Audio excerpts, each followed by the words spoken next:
As he opens his eyes, he quickly tries to get up and figure out where he is. He wonders what kind of hell feels so familiar. Before Sal can even process his new life, a maid splashes him with water and angrily instructs him to clean himself quickly, as he is supposed to go with someone soon.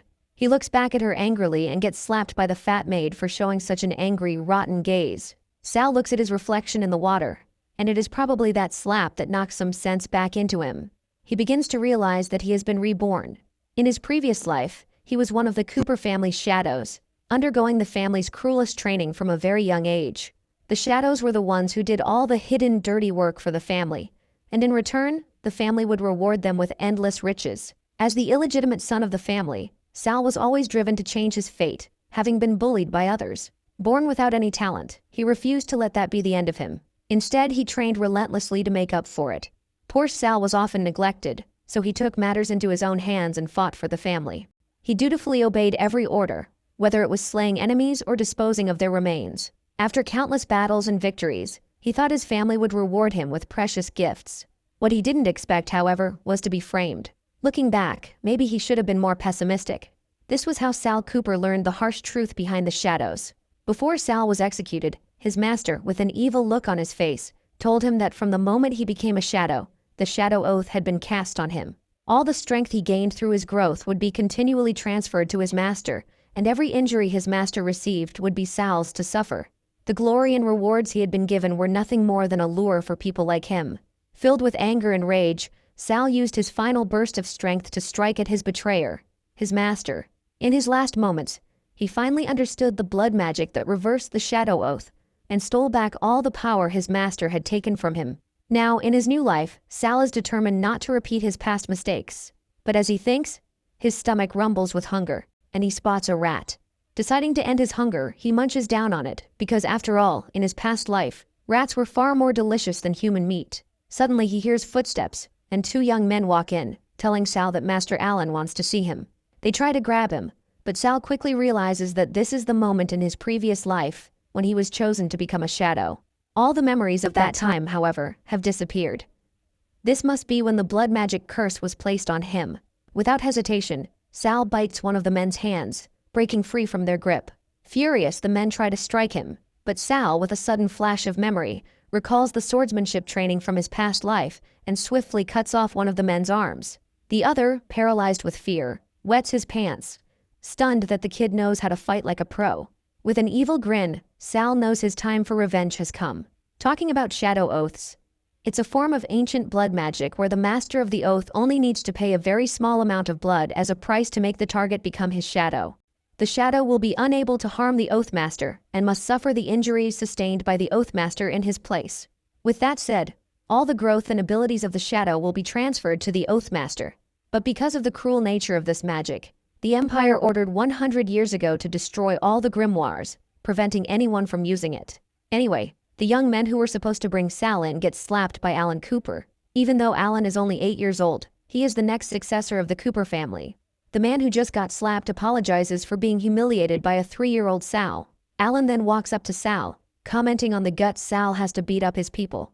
With no comeback, Alan orders for Sal to be locked up in a dungeon immediately.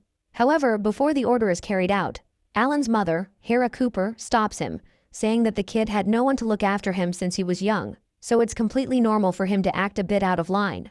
She reminds him that it's more important to focus on the oath-taking ceremony, rather than punishing a child. Hera approaches Alan, gently reminding him of what she mentioned earlier. Alan looks a bit shaken but continues to wonder why his mother chose Sal to become his shadow. He can't wait for the chance to completely ruin him. Alan smiles at his mother, and she leaves the room with the servants, telling one of them to cast a soundproofing spell and not let anyone disturb Alan. Once Hera leaves, Alan pours water into a cup and raises a toast, welcoming everyone as they become members of the Shadow Army. The kids seem excited for the oath-taking ceremony, shouting that they will dedicate their entire lives to the family, acknowledging that everything was granted to them by the family. But little Sal knows exactly what's going on. Then they all drink the water, and as soon as they do, they collapse onto the ground. As they fall, Alan, holding a knife, mocks them for their foolishness, claiming they couldn't even tell the difference between drugged water and holy water. He cuts his finger and drops a bit of his blood while casting the shadow oath. He can feel the magic working and the power entering his body. Certainly he didn't expect it to be this simple and calls himself a genius. Alan can't wait to tell his mother about this, but suddenly he feels as though he can't move his legs. In a panic, Alan wonders if this is the after effects of the shadow oath. Fear creeps in as he realizes that his mother didn't discuss this with him, and he begins to cry out for her while crawling. Suddenly he hears a voice mocking him, calling him a coward and saying that now he's trying to hide behind his mother's back. Alan looks back and is reminded that no matter how much he calls for his mother, the soundproof spell has been cast, so no one can hear his miserable cries. With tears in his eyes, Alan turns around and sees Sal holding a sword in his hands. Instantly, Alan realizes that it's Sal Cooper. While Alan shivers on the ground, he still can't understand how Sal Cooper knows about the shadow oath. But Sal mentions that he knows a lot more, and if he were to reverse the shadow oath, he wonders how Alan would react. With that, Sal stabs the sword into the ground, and the pain starts in Alan's heart. He panics, unsure of what is happening to him. Alan screams at him to stop, wondering what he's going to do. Sal responds that in his previous life, he had to pay with his life to steal back everything that belonged to him, and in this life, he's simply returning the favor. Suddenly, a loud scream echoes through the room. The servants and Hera wonder what's going on inside since the soundproofing spell has broken. Hera instantly realizes that it's Alan's voice, screaming for help. She sits on the edge of Alan's bed, checking on his condition.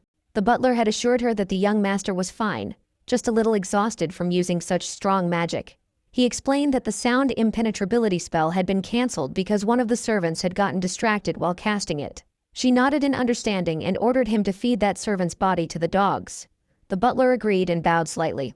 He mentioned that the young master seemed a little nervous, which was understandable, but he was still too young for something like this. The pressure was clearly taking a toll on him. Alan wasn't listening to them. He simply stared at a single point, lost in thought. For some reason, he felt like something had happened, but he couldn't remember what. Suddenly, his mother touched his forehead and smiled. She told him not to worry about the shadows, saying it was just the law of the jungle. Alan waved her hand away and asked how it could be any different. He was the future head of the Cooper family. Worthless people should be willing to give their lives for him. His mother looked at his evil smile in surprise, then laughed. She told him that he was truly her son because he understood things correctly. She added that if he wanted something, all he had to do was tell her, and she would do anything for him. They hugged and Alan agreed, saying that she was the best mother. Sal stood by the window, watching them with a smile. He thought they made a cute pair, a mother and son. It was just a shame that from now on, Alan Cooper would be his shadow. In his past life, while fighting for the family, he had discovered a book on blood magic. Inside, he had found another shadow oath. He'd happily presented it to the head of the family, not realizing he was already under its influence. He had studied the book before that, and combined his knowledge with the experience from his past life. He removed the bandage from his hand, thinking that just one drop of blood would be enough to break the oath. His relationship with Alan was about to change. But right now, he was only 3 years old and too weak to fight them. He realized he needed to become stronger, and his first step toward power would be the Flaming Mountain. It was a brutal testing ground created by the Cooper family to find the strongest shadows. Just like Prometheus, who stole fire for humanity and suffered every day from an eagle's claws.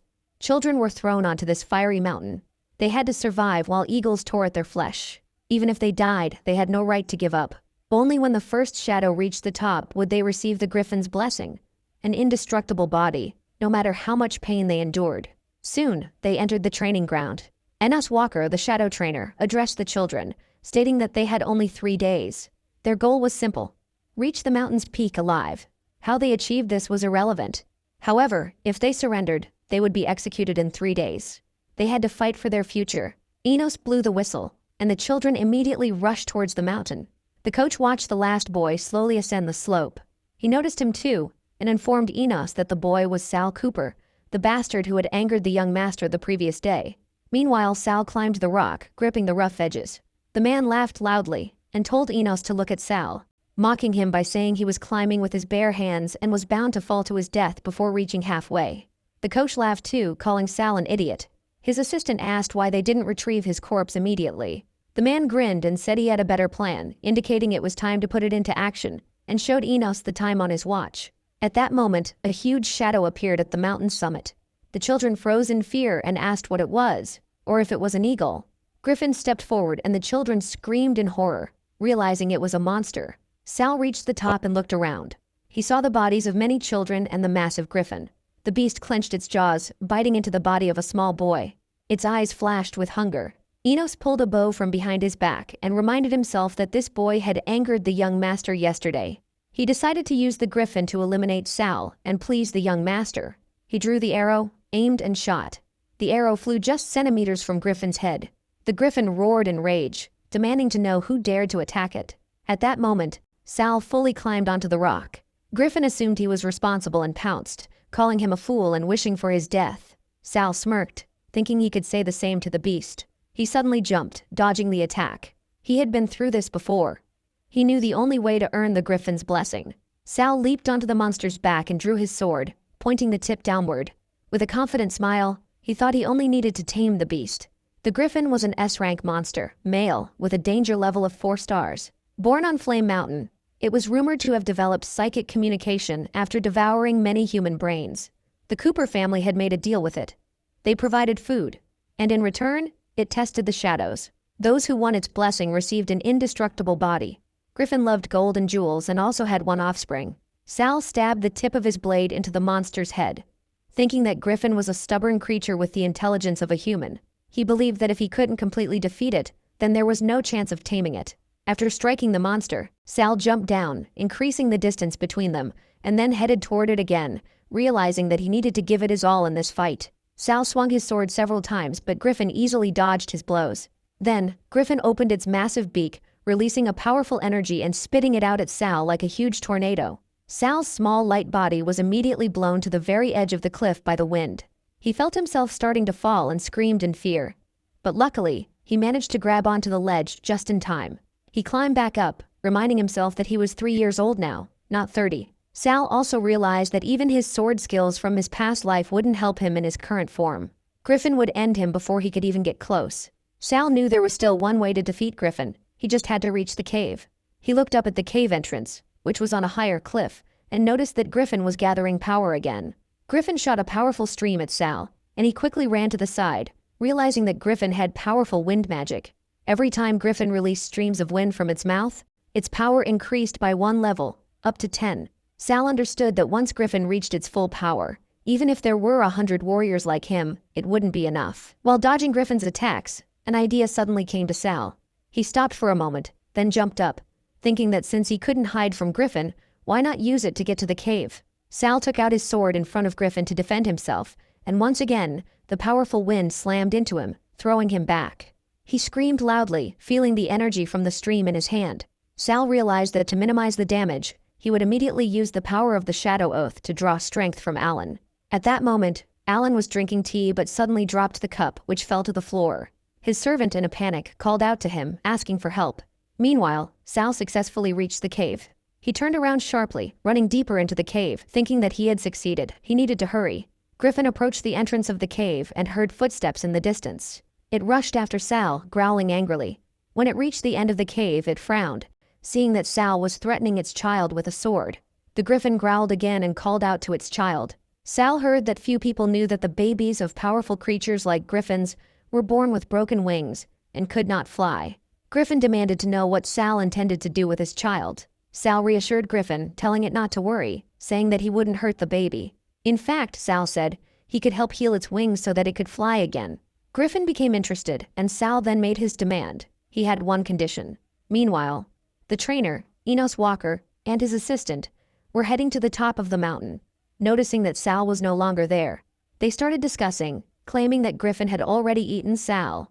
Enos said they needed to report this to the young master Alan, as they would definitely be rewarded. His assistant agreed. Suddenly, Sal appeared from behind them, riding Griffin.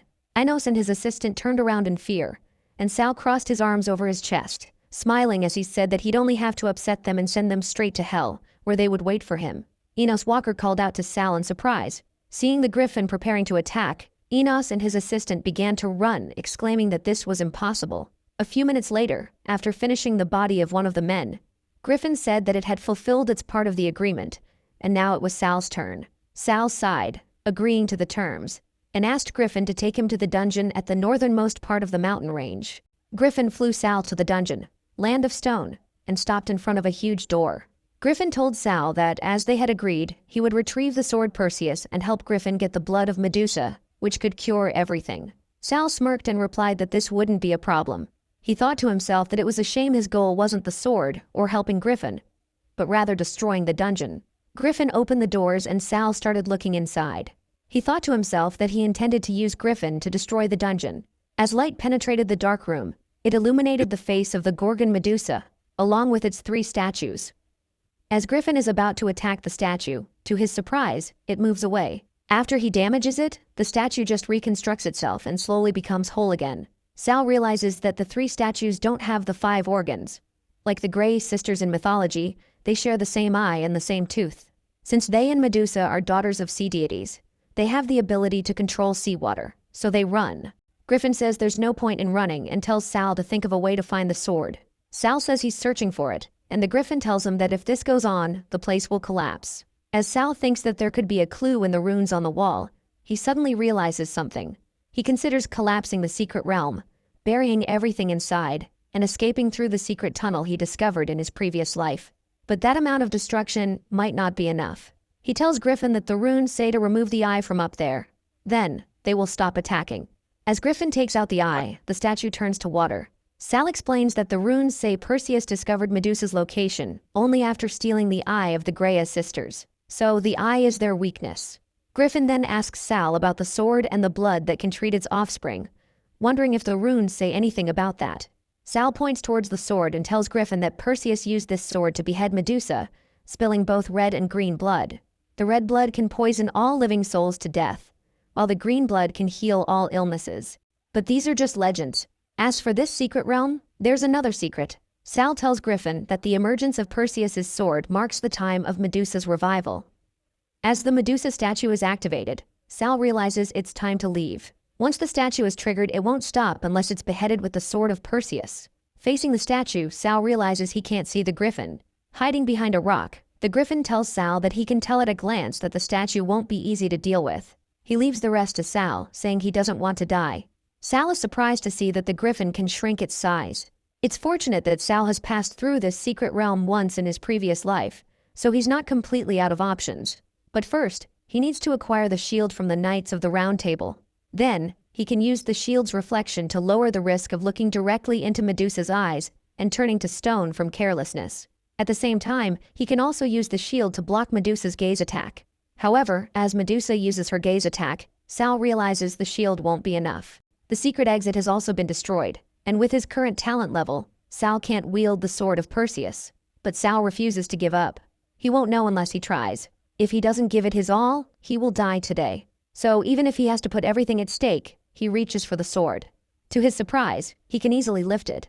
The sword feels light in his hands, because his talent rank is too low to wield it. Alan's mocking words echo in his mind, remembering how Alan had called him a mere D rank, unworthy of staining the holy sword. Sal remembers being tied to a cross as Alan asked his mother if Sal was still conscious, implying they were going to strip his talent away. His mother had responded that a simple amnesia magic would be enough to settle it. Sal recalls how Alan had taken away his swordsmanship talent. The Griffin watches in shock as Sal breaks off the bind unscathed.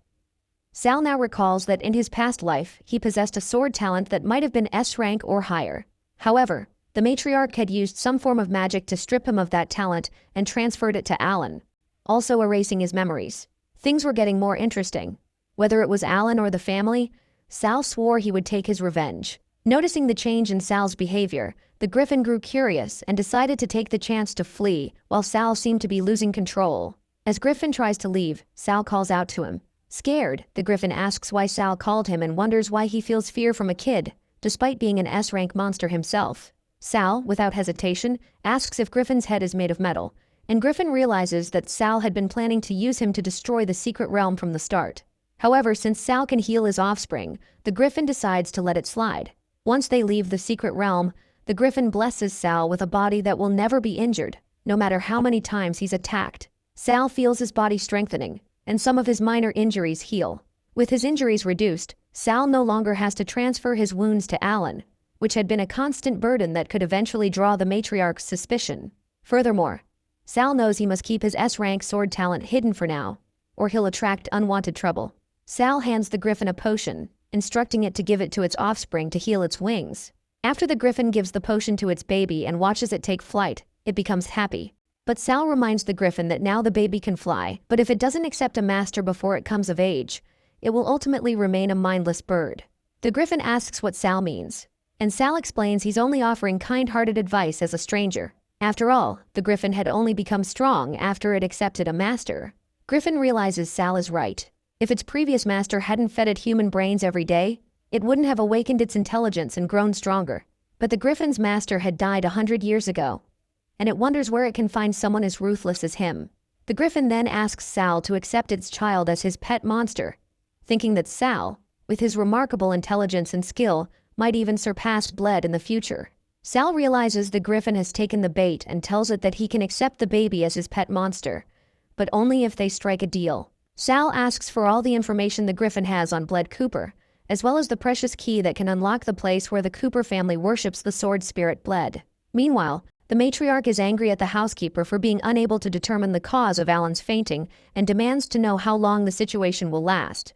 The housekeeper reassures her, saying not to worry, as the young master has the protection of the Shadow Oath and has always recovered quickly. After all, the little shadows help him take on his injuries and replenish his strength. The matriarch begins to believe the housekeeper, but she still feels something is off. It seems to her that Alan's condition started after the Shadow Oath ceremony, and she suspects someone might be behind it. The housekeeper then brings up another urgent matter. He informs her that Sal Cooper obtained first place in the competence test, just as expected. The housekeeper also reveals that Sal used the griffin to kill uncle and nephew Walker, and even tamed the griffin's offspring as his pet monster. The matriarch, shocked by the news, asks where Sal is now.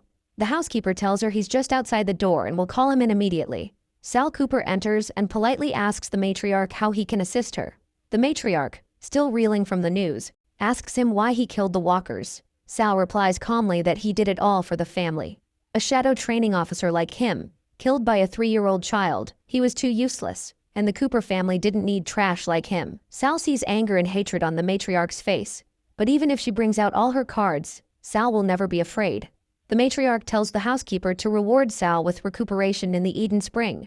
After Sal leaves, she tells the housekeeper to accelerate the research for the deprivation magic. Before the sword spirit inheritance ceremony, Sal's talent must be stripped for the young master's use. She knows that if the secret that Alan has no talent for swordsmanship is exposed, his position as the heir will be shaken. As Sal stands beside the Eden Spring, he remembers Griffin telling him that before Bled Cooper's death, he used forbidden magic to seal his soul under the Eden Spring. His purpose was to pass on the swordsmanship he acquired throughout his life to the heir that possessed S-rank swordsmanship talent, and ensure the status of the Cooper family in the Empire would not fall. The Griffin told Sal that once he enters the Eden Spring, he has to swim along the undercurrent, and he will reach an underground cave. The key will guide him to the owner. But there appears to be something strange about Eden Spring. The Griffin had been separated from its master for too long, and it doesn't even know the exact requirements. The only thing it can tell Sal is that the owner uses blood magic, and it won't be easy to deal with. Hearing about the blood magic, Sal realizes it won't be easy getting the swordsmanship inheritance before Alan. As the other children discuss Sal's achievements, Renault makes fun of Sal and says he didn't expect someone as thin as a monkey like him to run as fast as one and become the first to reach the summit. In Sal's previous life, on the surface, they were his subordinates. But in reality, they were pawns placed beside him by Alan. They fabricated baseless accusations of him collaborating with the enemy nation. But because they had Alan supporting them, they got used to getting their way. Renault tries to throw a punch at Sal and says he wants to see whether his invincible body is useless or not, but Sal blocks his punch and shows him his strength. As the sidekick attacks Sal with a knife, Sal uses Renault as a shield and stabs him instead. He throws them into the spring since it can recover the injuries. After all, he wants to use the two for training in the future. In this life, Sal will give them a reason they can't reject and make both of them his pawns. Sal notices the aura of black magic in the water. He wonders why this evil forbidden magic, which is equal to blood magic, appears in a spring that can recover all wounds and illnesses. Perhaps this is the odd thing that Griffin said. Regardless, Sal cannot enter this water. He has to think of a way to get to the bottom of the spring without touching a drop of water. Sal hears a scream for help and finds the voice familiar. A servant drags a girl away by her hair for not serving the tea and water properly. Sal recognizes the girl as Andrea. As the servant is about to hit her, Sal uses his sword and kills the servant. Andrea sees Sal and thinks he's a prince, while Sal thinks he scared her and apologizes to her. She thanks Sal for saving him and tells him her name is Andrea. Andrea was Sal's best friend in his previous life. She possesses a magic talent that surpasses anyone her age. They fought together temporarily for a few days too. Andrea thanks him for helping her. Sal awkwardly tells her no problem. This is what a gentleman should do, and tells her to call him Sal. He asks Andrea if she knows a way to drain the spring or get into the spring without touching a drop of water. He can't forget the task at hand. If it's Andrea, there should be a way. Andrea asks Sal if he notices it too, and tells him that although there is a strange magic in the spring that can recover injuries, anyone that uses it can never accept another form of healing magic, and can only rely on this spring to recover their injuries. Sal realizes this is also another way for the Cooper family to control the shadows, by forcing them to beg the family for help when they are suffering through pain. Andrea tells Sal that to thank him for saving her, she has a way to let him enter the spring without touching the water. She enables duck magic, which enables people to dive into the water without wetting themselves, just like ducks. As the servants run to catch Sal, they jump into the water. As Sal reaches the undercurrent of the spring, he knows this is the place. But Andrea tells him they can't enter there and should leave. But before they could get the chance, the current sucks them in and throws them into a cave. Sal shows Andrea the key and tells her that the key can unlock the place where they worship Sword Spirit. However, there's no door around, so perhaps it needs to be summoned. Sal hands the key to Andrea. She tells him she doesn't know what a Sword Spirit is, but she can try. As Andrea uses her magic to summon the door, a monster attacks them, and at its mouth, the door appears. Sal tries to wake Andrea, but he has no choice but to let her rest for now. He uses the invisibility magic that Andrea taught him in his previous life, so she wouldn't be easily discovered if there was any danger. After all, there will probably be an ugly battle to obtain the inheritance of the Sword Spirit. As Sal steps through the door, even though he was prepared, what he saw was unlike anything he expected. On the surface, Eden Spring appears to be a medical hot spring, but in reality, it serves as a sensual retreat where the Cooper family keeps their concubines. At this moment, Sal realizes the true fate that awaits them. The monster, sensing an S-rank presence, asks Sal if he is indeed Sal Cooper, the child rumored to have been born with an S-rank talent. It remarks that Sal doesn't seem pampered at all and suggests he might just be a bastard child here to claim the inheritance. The monster warns Sal that it won't give up the inheritance easily unless he can get past it. Sal responds calmly, telling the monster not to worry because he's here to kill it. The monster, launching an attack, mocks Sal, claiming he's still too weak. But as the monster observes Griffin's blessings on Sal, it's momentarily taken aback, noting it didn't expect the foolish bird to acknowledge him.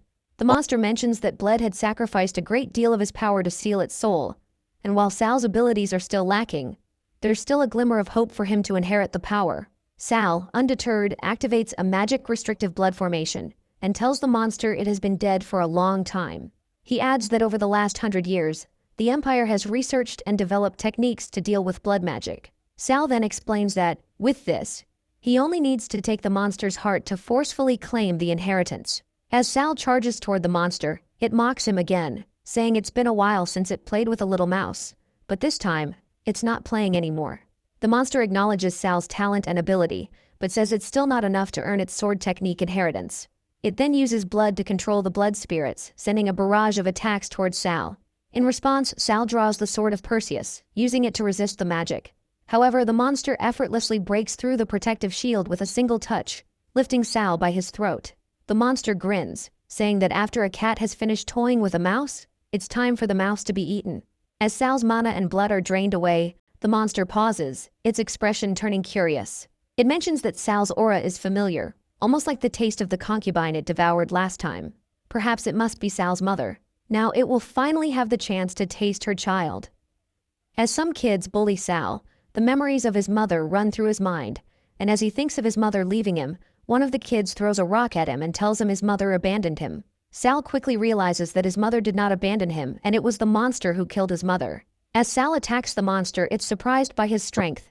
How could he know blood magic? And full of revenge, he's willing to burn his blood just to kill the monster. The monster realizes it has used up much of its strength releasing the blood spirits, so it needs to consume more women to replenish its strength. As the monster refuels and feeds himself, Sal jumps behind him, driving his sword through the monster's head, and asks him if his mother was delicious. As Sal kills the monster, the images of his mother flash before his eyes, calling his name. The monster sees Sal's madness. However, it needs to eat more concubines, otherwise it would die. As Sal is about to finish the monster begs him, offering Sal to possess his sword and become his sword spirit, but Sal simply tells the monster it's not worthy and lands the final blow. Swordsmanship inheritance will be imprinted within the body after absorption. Sal realizes he almost forgot. He's been motherless since birth, and all those thoughts were his delusions. He thinks to himself, is he a monster? A reflection of his mother in the monster's blood tells Sal he's not a monster, and Mom has always been by his side. Meanwhile, Andrea calls Sal from behind. As she sees Sal covered in blood, she asks him where he's hurt so she can heal him. In her previous life, Andrea too met the same fate as the concubines.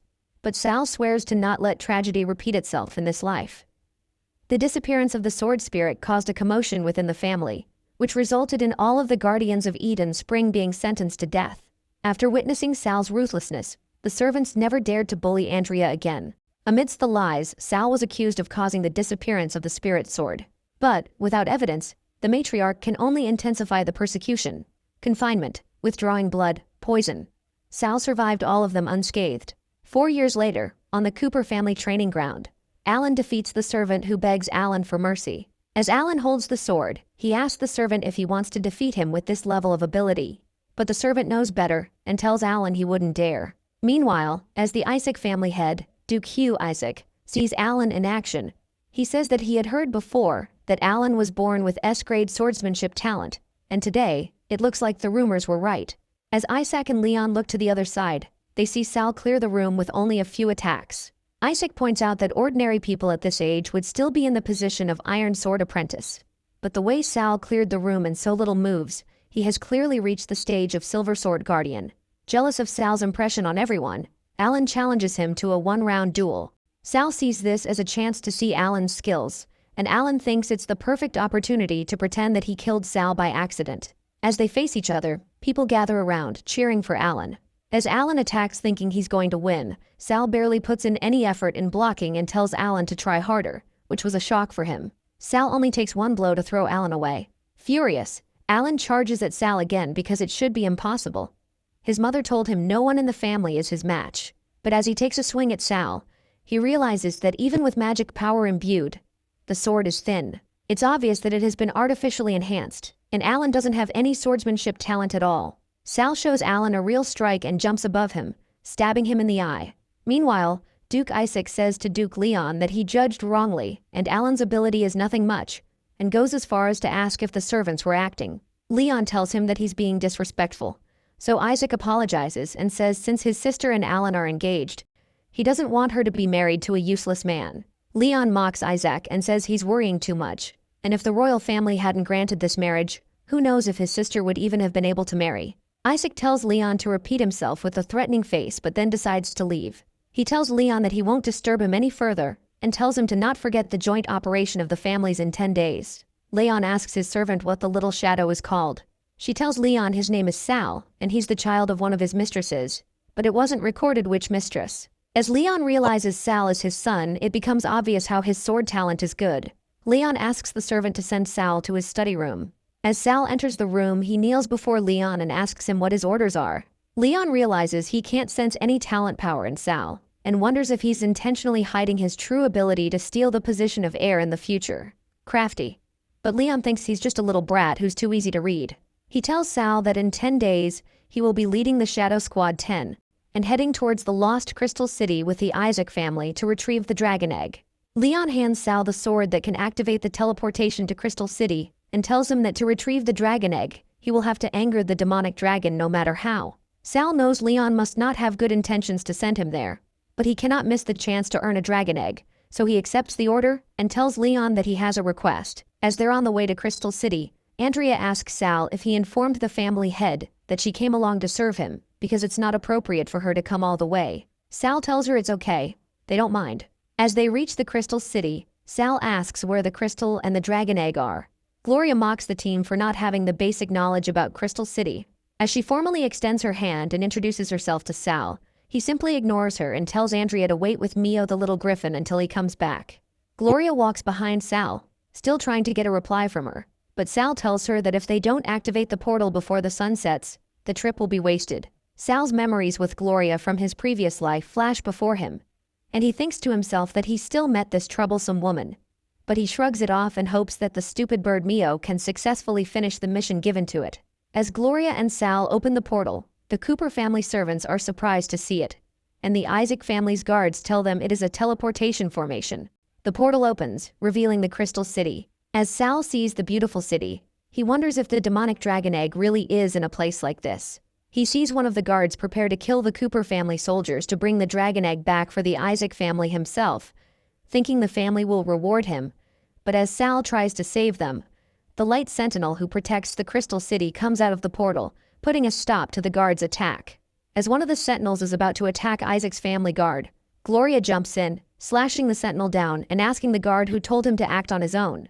The guard tells her he did it for family, but Gloria knows he only did it for himself. Meanwhile, another sentinel is about to attack Gloria, but Sal saves her with just one blow of his sword and commands the shadow unit to get into formation. Sal stands facing the light sentinels, waiting to see whether their power of light is stronger or his power of shadow will win. The Isaac family's guards see Sal defeat all the sentinels with ease and wonder if this is the same Cooper family that incorporates magic into swordsmanship. After all, Sal is just a kid and he's already so powerful. Gloria too is impressed with Sal. However, Sal has now absorbed the power of the crystals and is immediately raised from Silver Sword Guardian to Gold Sword Master. As Sal takes the next step, the altar starts to descend, opening the secret passage to the dragon's den. So they all climb onto the altar. As they reach down, they find themselves surrounded by dragon eggs in the demonic dragon's den. In the den, there are enough eggs for everyone, so they don't even need to split them. Seeing the slow progress of the shadow team, Sal sarcastically says they're in a rush to feed the demonic dragon. The demonic dragon rises behind them, and as everyone runs to hide, Sal and Gloria draw out their swords, ready to fight. As Sal commands everyone to take the dragon eggs and leave while he covers, they find Gray already leaving with the dragon egg. It was the Cooper family's head who ordered Gray to destroy the teleportation altar after securing the eggs so that the Isaac family doesn't have a chance. Gray tells them that the Empire can only have one family who possesses the dragon egg, and that's the Cooper family, and leaves. Gloria says the Cooper family head is ruthless, abandoning not just them, but Sal as well. However, it was well within Sal's expectations. Gloria asks if that's within his expectations, why he rushed in here to throw away his life. Sal tells her she's thinking too much because he's not dying here and attacks the dragon, cutting one of his wings off. Seeing Sal fall, Gloria uses her moonshine sword shield and protects Sal from the dragon attack. Sal asks Gloria to help him delay the dragon's action so he can take the chance to attack his heart, because she's the only one who can do this. Gloria agrees and runs towards the dragon, thinking she's a great swordswoman too and she can't let Sal look down on her. As she distracts the dragon, she calls for Sal to attack only to realize Sal is still standing there.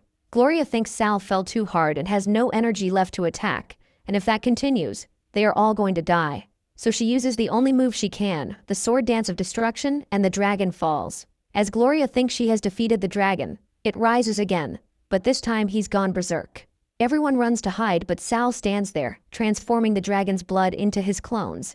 One of the shadow members notices Sal's sword also changed into a new hold-grade treasure sword. Gloria explains that it is the forbidden blood magic, and the Empire only allows the Cooper family head to use it against enemies on the battlefield. She thinks to herself about the rumors that the sword spirit in Cooper has disappeared. But before she could finish that thought, she realizes Sal intentionally stood back and waited for her to draw the dragon's blood. She gets angry at Sal for using her, but Sal takes it lightly. He was an abandoned pawn in his previous life, so in this life, he cannot sit idle and wait for his demise. As Sal beheads the demonic dragon, Gloria runs towards him in celebration, but Sal stops her, pointing his sword at her. He's under demonic possession, the same demon he had killed earlier.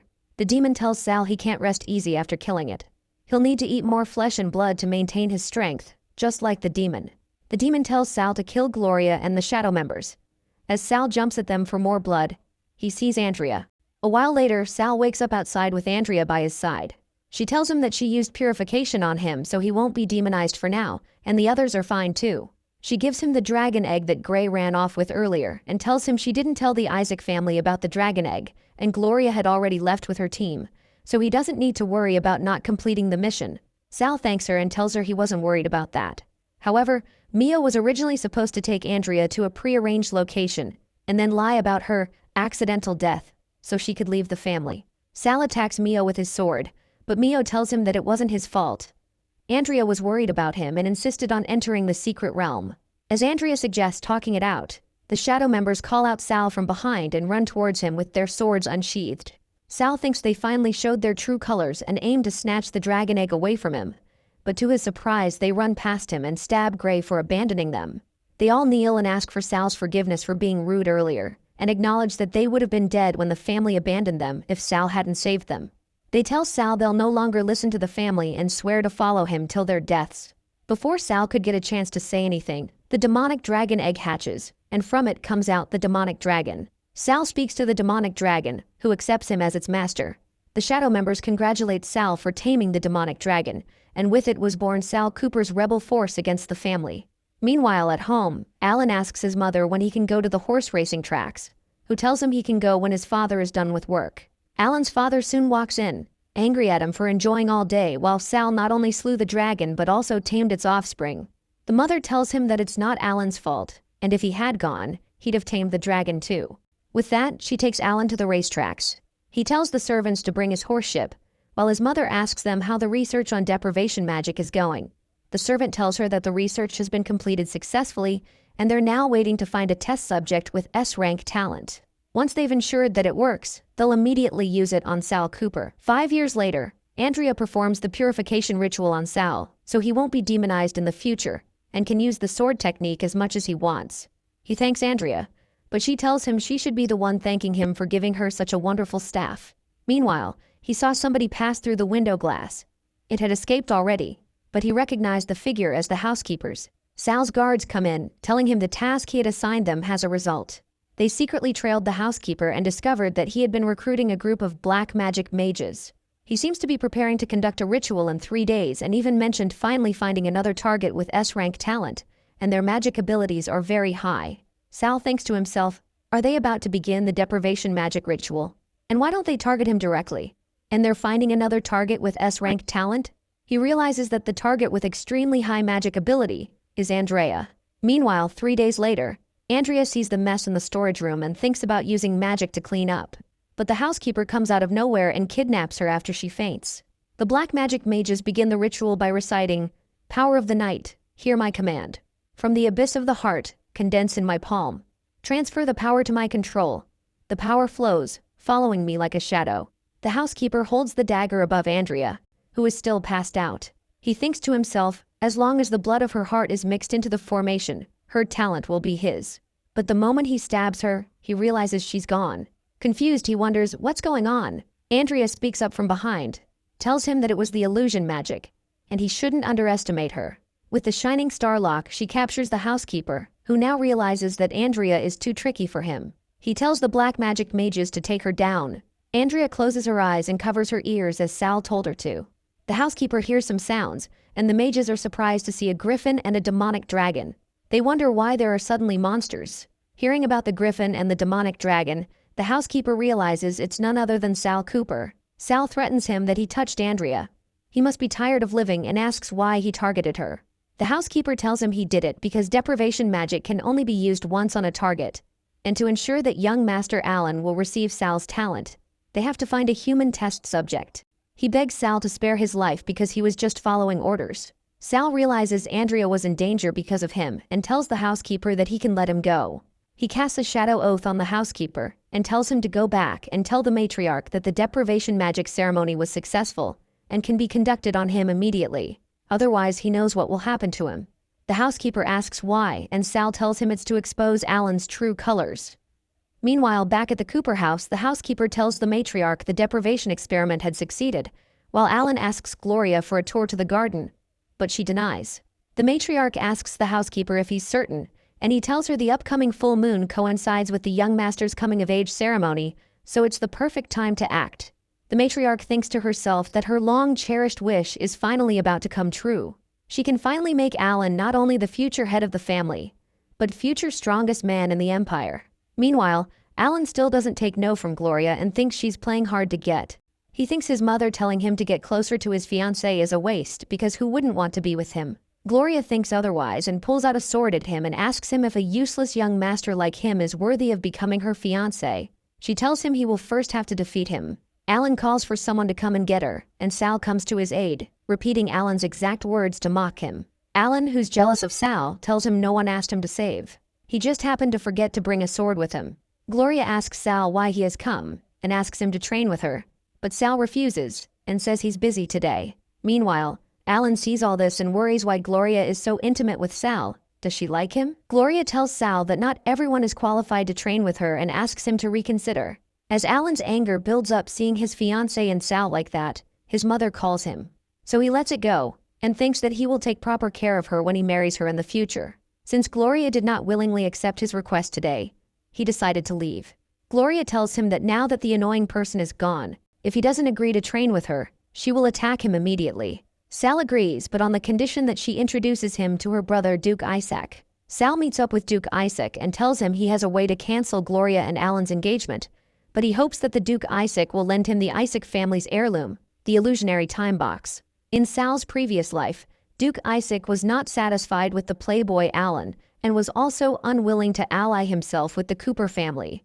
He repeatedly proposed to cancel the engagement, but was constantly rejected by the royal family. So in this life, Sal takes advantage of this. Duke Isaac finds Sal very arrogant and tells him that an engagement blessed by the royal family can't be cancelled by the likes of him, and how he dares to talk about conditions. Sal tells Duke Isaac that only someone like him can solve his problem and pulls out his sword. As Duke Isaac sees the sword, he realizes that Sal is the real child in the Cooper family with the S-rank talent. Sal tells the Duke that since the engagement can't be cancelled, they'll just have to destroy the trash young master. A month later, the housekeeper tells the matriarch that everything is ready. But Sal Cooper is not with the bastards, and the young master went to search for him. The matriarch says she knows and tells him to go and help the young master. Meanwhile, the bastard kids talk among themselves and one says that he really doesn't know why they called them here. Is it to emphasize Alan's status as the heir so they can be his dogs without worry? The other points out that Sal is the one with swordsmanship talent. He's fated to become the future family head. But the third one tells them to stay quiet so the family head doesn't hear them. Meanwhile, one of the servants tells Duke Cooper that all the guests are seated and to not make them wait. They've followed his instructions to begin. Duke Isaac comes in, asking Duke Cooper to talk. Duke Cooper tells him he doesn't remember inviting him, but Duke Isaac answers that it's his future brother-in-law's coming-of-age ceremony. He will definitely come to enjoy the excitement. Meanwhile, Sal, hidden in the corner, tells one of his people that it's time to activate the illusionary time box. They begin to enchant Gates of the Abyss, Shadow-Woven Fantasy, Illusionary Time Box, Virtual Realm Open. As the enchantment ends, Alan comes in, asking Sal why he's hiding here alone. Sal stays tied in chains by young Master Alan. Andrea sees Sal in danger. She realizes it wasn't a dream, it was a reality from a previous life. The power of the stars. One of the talents awakened by a time mage. Mages who awakened the power of the stars can spy into the past and future through time fragments. Andrea sees Sal is in danger and runs for his help. She has to stop Alan before he makes his move. As she reaches there, she sees Alan offer him the wine that his awarded him. Andrea casts magic to make Alan sleep for a few months, but Gray comes to take her away on Matriarch's orders. The Matriarch thinks to her, Doug told her that the deprivation was successful, so why is she still able to use magic? However, she shrugs it off because now's not the time to think about this. The deprivation ceremony is more urgent. As Sal drinks the wine and passes out. Now tied to a cross, Sal asks Alan, who is he to think he can possess an S-rank talent? Alan beats up Sal and asks who is he to think he can possess a demonic dragon? Who is he to think he can gain Gloria's favor? All that should have belonged to him. Alan's mother tells him to stop wasting his time talking and get started. The housekeeper presents Alan the dagger that was specially designed to temporarily pierce through Sal's invincible body. Alan stabs Sal in the heart and tells him that the swordsmanship talent is now his. He tells Sal this is his fate now, and from now on, Alan is the true worthy heir of the Cooper family. He will now possess the strongest talents and abilities, and no one will stand above him. Sal bursts into laughter and mockingly asks Alan if he's performing for a play or something. He breaks himself free from the chains and tells Alan to open his eyes and see clearly whose fate it is. As Sal snaps his fingers, it is revealed to them that all this time, they were standing in the banquet hall. People start to murmur. How could the Cooper family do such a thing? They didn't expect the young master of the Cooper family to be such a person. And does that mean the legends about him having an S-rank talent were false? Is he even worthy of being an heir? Seeing the true colors of Alan, people feel disgusted. The matriarch can't believe what's happening. How could Sal know what they were going to do to him? To her knowledge, the trial was a success. So where did it go wrong? But right now, what's important to her is to salvage the situation. Alan speaks up and tells people that they're being tricked and Sal is trying to frame him. His mother agrees too, as she's about to explain. Duke Isaac steps in mocking the exciting show. As the Duke walks in, the matriarch tells him to punish her because she ordered Alan to do it. But the Duke doesn't listen and throws Alan across the room. Alan says he didn't do anything wrong. Sal is a mere bastard child, and everything he has should have been his instead. The people around start to talk about how the Duke himself relied on his strength to rise to the top. Although he never avoided the issue in public as his son, how could he point it out in front of outsiders? The Duke commands all his children and tells them the succession contest begins today. The succession trial means they all have the right to compete to become the heir using any means necessary, no rules. The winner takes it all, so they plan to kill Alan first.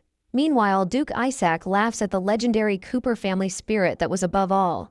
Duke Isaac proposes canceling the engagement between their two families and tells him he doesn't want his sister marrying a lying and weak man. Duke Cooper knows that everything that just happened was caused by the power of the illusionary time box, and there's no doubt that Duke Isaac allied with Sal. But all the nobles are present. If any rumors reach the ears of the royal family, it would only be detrimental to the Cooper family. It's better to step back first and deal with him in the future.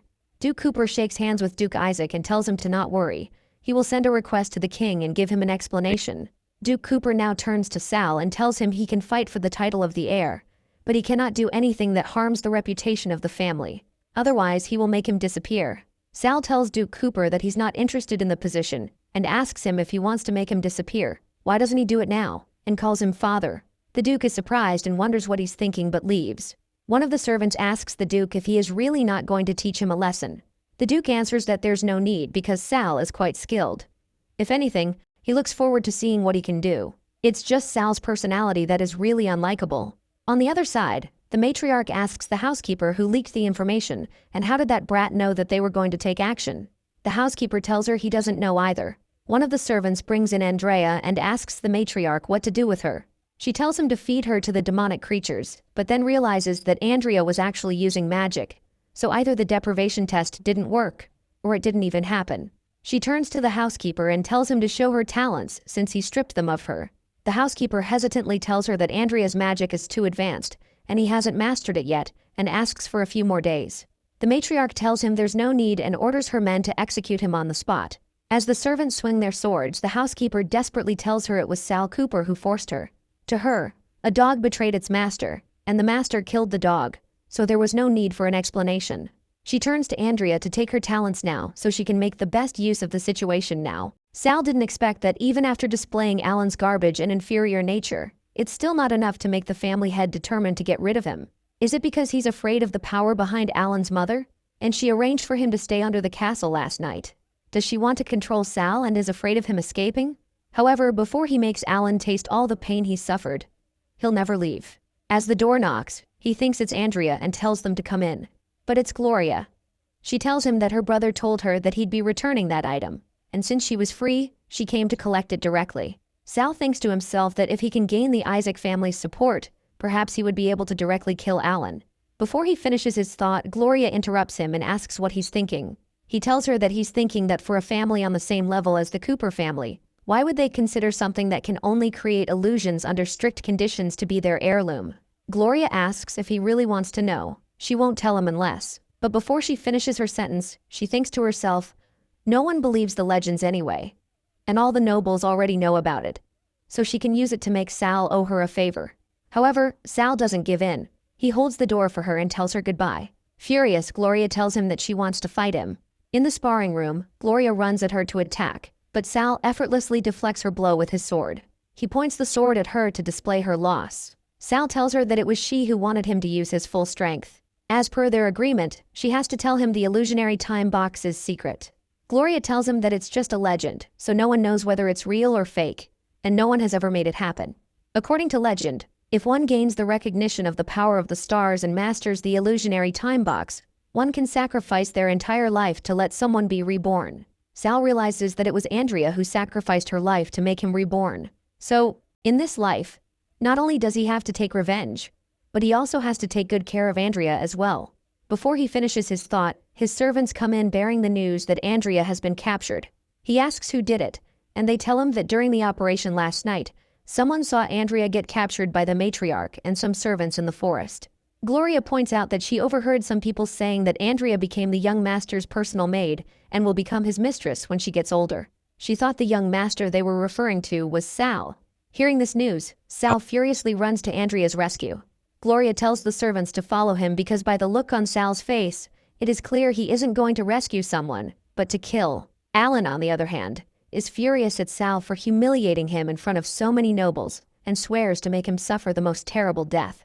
Meanwhile, one of the servants tells Alan that he heard that Sal likes Andrea and suggests making her pay for Sal. Alan praises the servant's cleverness and tells Andrea that he will ensure she becomes a worthy concubine under his care. Andrea thinks about what she can do. She can't use magic because it's been sealed by the chains, so she hopes that Sal comes to rescue her. Alan tells her he wonders what face Sal will make when he sees her humiliated as his slave. He tells her to accept her fate and become his mistress. Before Alan could even touch Andrea, Sal punched him, throwing him across the room. Sal continues beating Alan. The servants try to help, but he's too strong. Gloria frees Andrea from the chains and tells her to hurry because Sal is demonizing again. Andrea holds Sal and tells him she's fine. As Sal stops, the servants take Alan away. The matriarch sees Alan beaten up and asks Sal, is that how he repays his father for letting him stay in the castle? Sal walks up to her, draws blood from his hand, and tells her that he challenges Alan Cooper to a holy battle to the death. He can never let this unpredictable factor who threatens Andrea exist ever.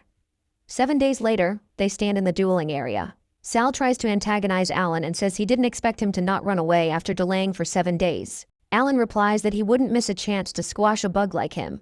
The shield gives Sal a bad feeling, and the battle begins. Alan uses the Medusa petrification laser, and as Sal dodges it, he calls him out and calls Sal a dancing monkey. Sal's shadow oath won't make him immune to Medusa's attack because an abnormal status like petrification doesn't count as damage, so there's no way to transfer it via the shadow oath.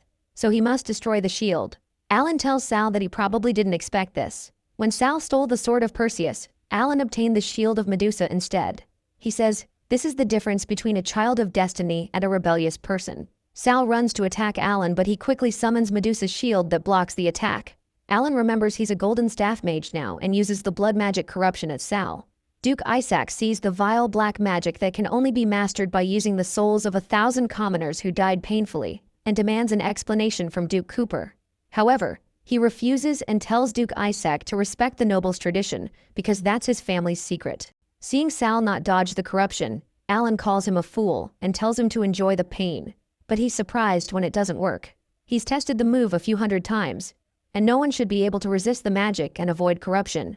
Alan is surprised to see Sal standing unscathed, and his attacks completely ineffective. Sal attempts to attack Alan but realizes that he cannot hurt him because his shadow oath transfers damage to other shadows. Alan doesn't know why the shadow oath on Sal became ineffective, but he uses an even more lethal magic now. He uses the other shadow's life force to use a life scepter. This move can extract the life force of others and attack the target. As long as the life force of the attacked person is lower than the total life force gathered by the scepter, the target will die immediately. As the shadows walk towards Sal, Alan swears that he will not stop punishing them. However, Sal refuses to be an animal, and so he uses the forbidden magic, the blood formation. All the shadows celebrate as they come back to their normal state, and Sal's demonic dragon flies into the dueling area. As Alan stands defeated, Sal tells him to enjoy his last breath because it will be his last. Duke Isaac is surprised to see the dragon armor, and he thinks to himself, could the legends be true? The legend says that if the dragon race can attune their will with their master, under the influence of intense emotions, they can completely alter their form and greatly enhance their master's abilities. This is known as dragon armor. Alan is shocked to see this ability. He says it's impossible. Even if Sal has received the acknowledgement of the beast, it's impossible for the two of them to synchronize their hearts and minds. Alan thinks it's an illusion and decides to shatter the illusion and uses the forbidden magic. Sal tells him what made their will connect together is their wrath towards him. As Sal attacks, Alan blocks it with his staff, but Sal cuts through with his sword and slashes his hand apart from his body. He tells Alan this slash is for the innocent people whose talents he stole. The matriarch stands up from her seat after seeing Alan hurt, but Duke Cooper tells her to sit down. Sal pushes through the forbidden magic monster and tells him this for the shadows who died for him and Alan, and whose talents he stole and used to death in the previous life. As Sal is about to punish Alan for all the evil deeds he has done in the past, present, and future, the matriarch comes to his rescue. She used the help of magical artifacts to cast an 8th ring spell like the Holy Shield. Duke Isaac thinks the rumors that the matriarch was injured by the backlash of magic when she assassinated the former family head could be true. Duke Isaac never expected to witness the matriarch's powers. After all, she's an S-rank mage but stopped fighting in battles after marrying Duke Cooper.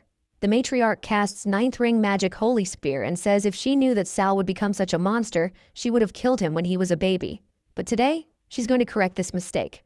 Duke Cooper tells everyone to stop and casts a magic restraining ripple, causing everyone's armors and abilities to dismantle. He tells Sal the Cooper family doesn't welcome him, and orders him to take his people and leave before he changes his mind.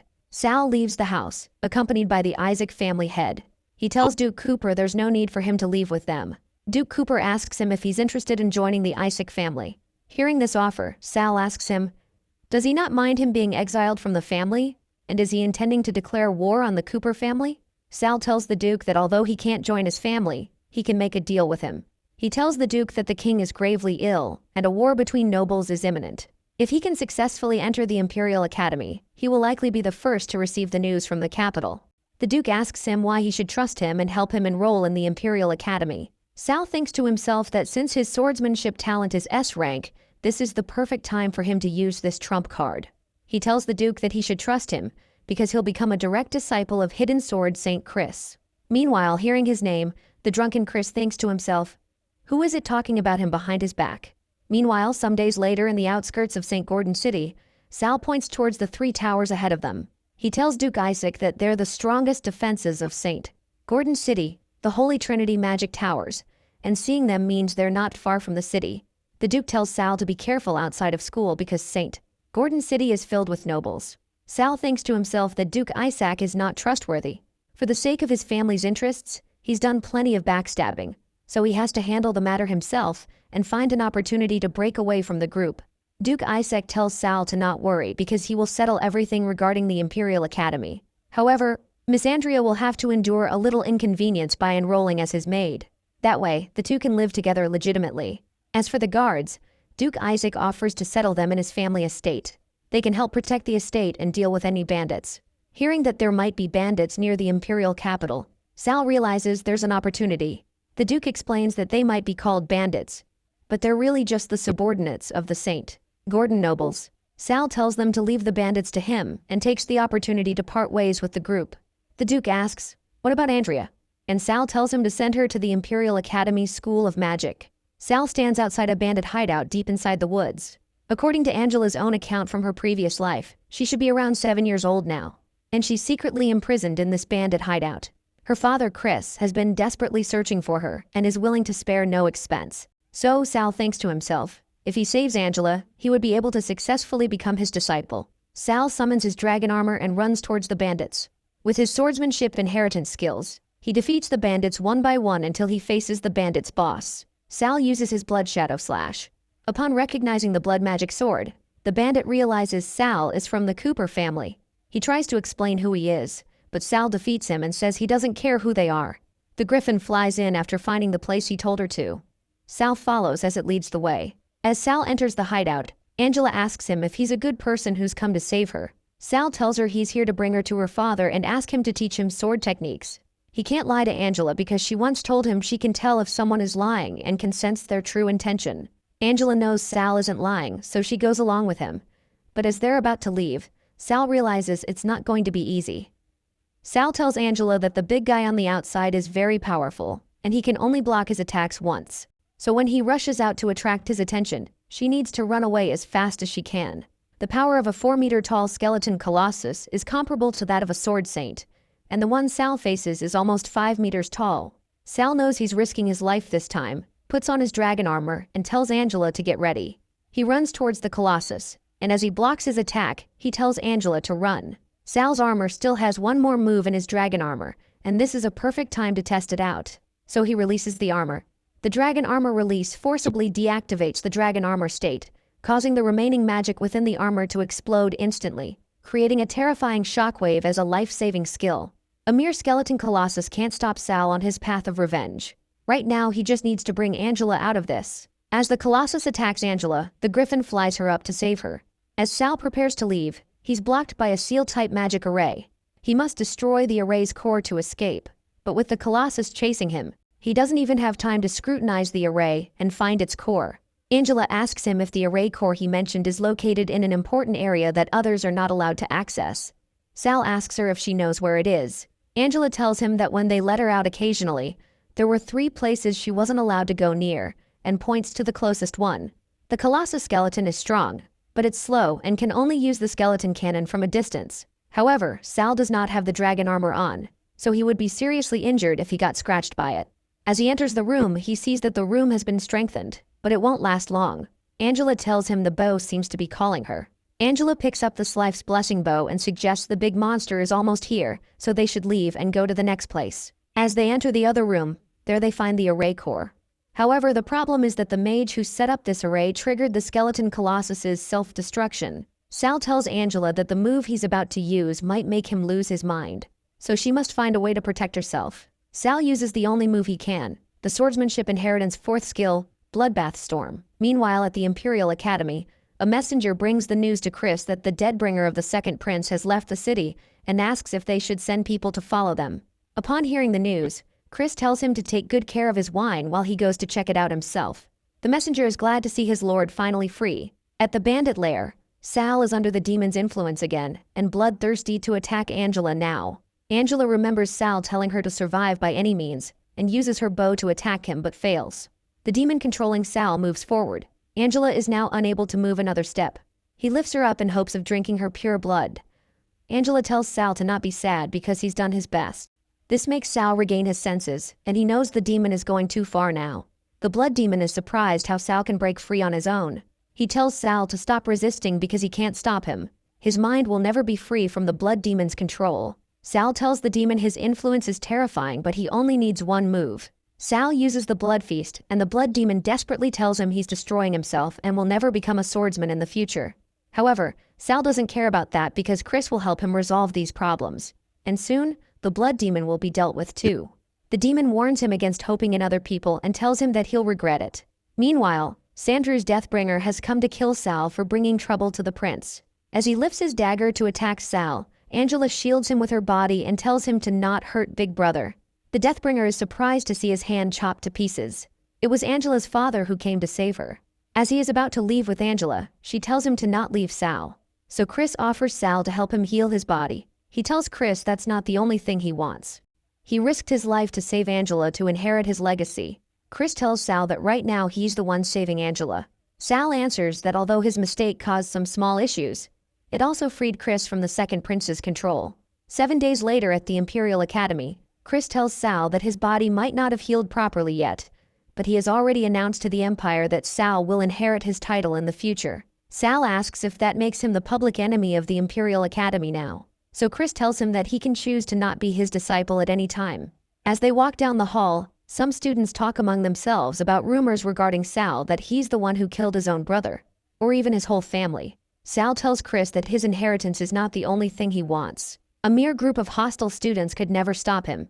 Meanwhile, William, a commoner student and gold swordmaster, interrupts and says that Sal is a villain who has harmed his own blood brother and a shameless scoundrel who deceived Sword St. Chris with his schemes. He challenges Sal to a duel to strip him of all his honor. Sal thinks to himself that such an overwhelming hostility can barely conceal the murderous intent. This could only be the work of the Second Prince Sandrew behind those bandits. Sal thinks it's his plan to use William's sense of justice to deal with Sal while he's severely injured. William tells Sal that if he can't dare to accept the challenge, he should leave Sword St. Chris and abandon his noble title. Sal pulls out his sword and thinks to himself that when he met William for the first time in his previous life, he challenged him to a duel because he was used by others. Sal didn't expect this to happen again after he was reborn, but for old time's sake, he decided to do it. Sal accepts the challenge and tells William that if he loses, he wants his eternal loyalty. As William and Sal face each other in a duel, the other students show their disdain for Sal and tell William to teach him a lesson that the Imperial Academy isn't a place where any stray dogs or cats can enter.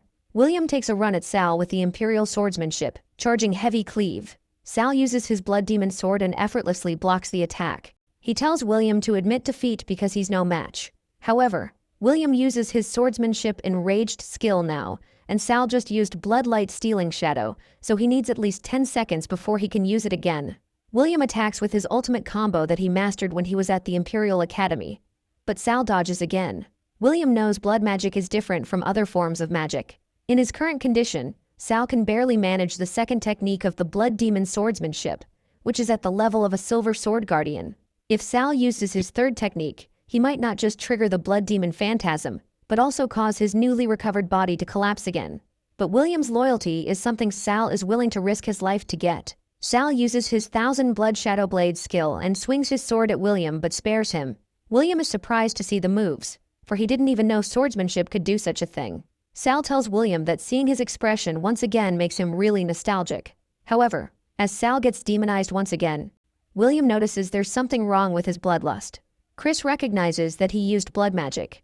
Seeing this, the students think Sal must be an evil villain who kills indiscriminately and deserves to die. As William stops them, they tell him to stay back. There's nothing more he can do. But William refuses and tells them Sal has earned his eternal loyalty, and even if he's an evil person, he will protect him and die before he does. Chris sees Sal as himself when he was younger.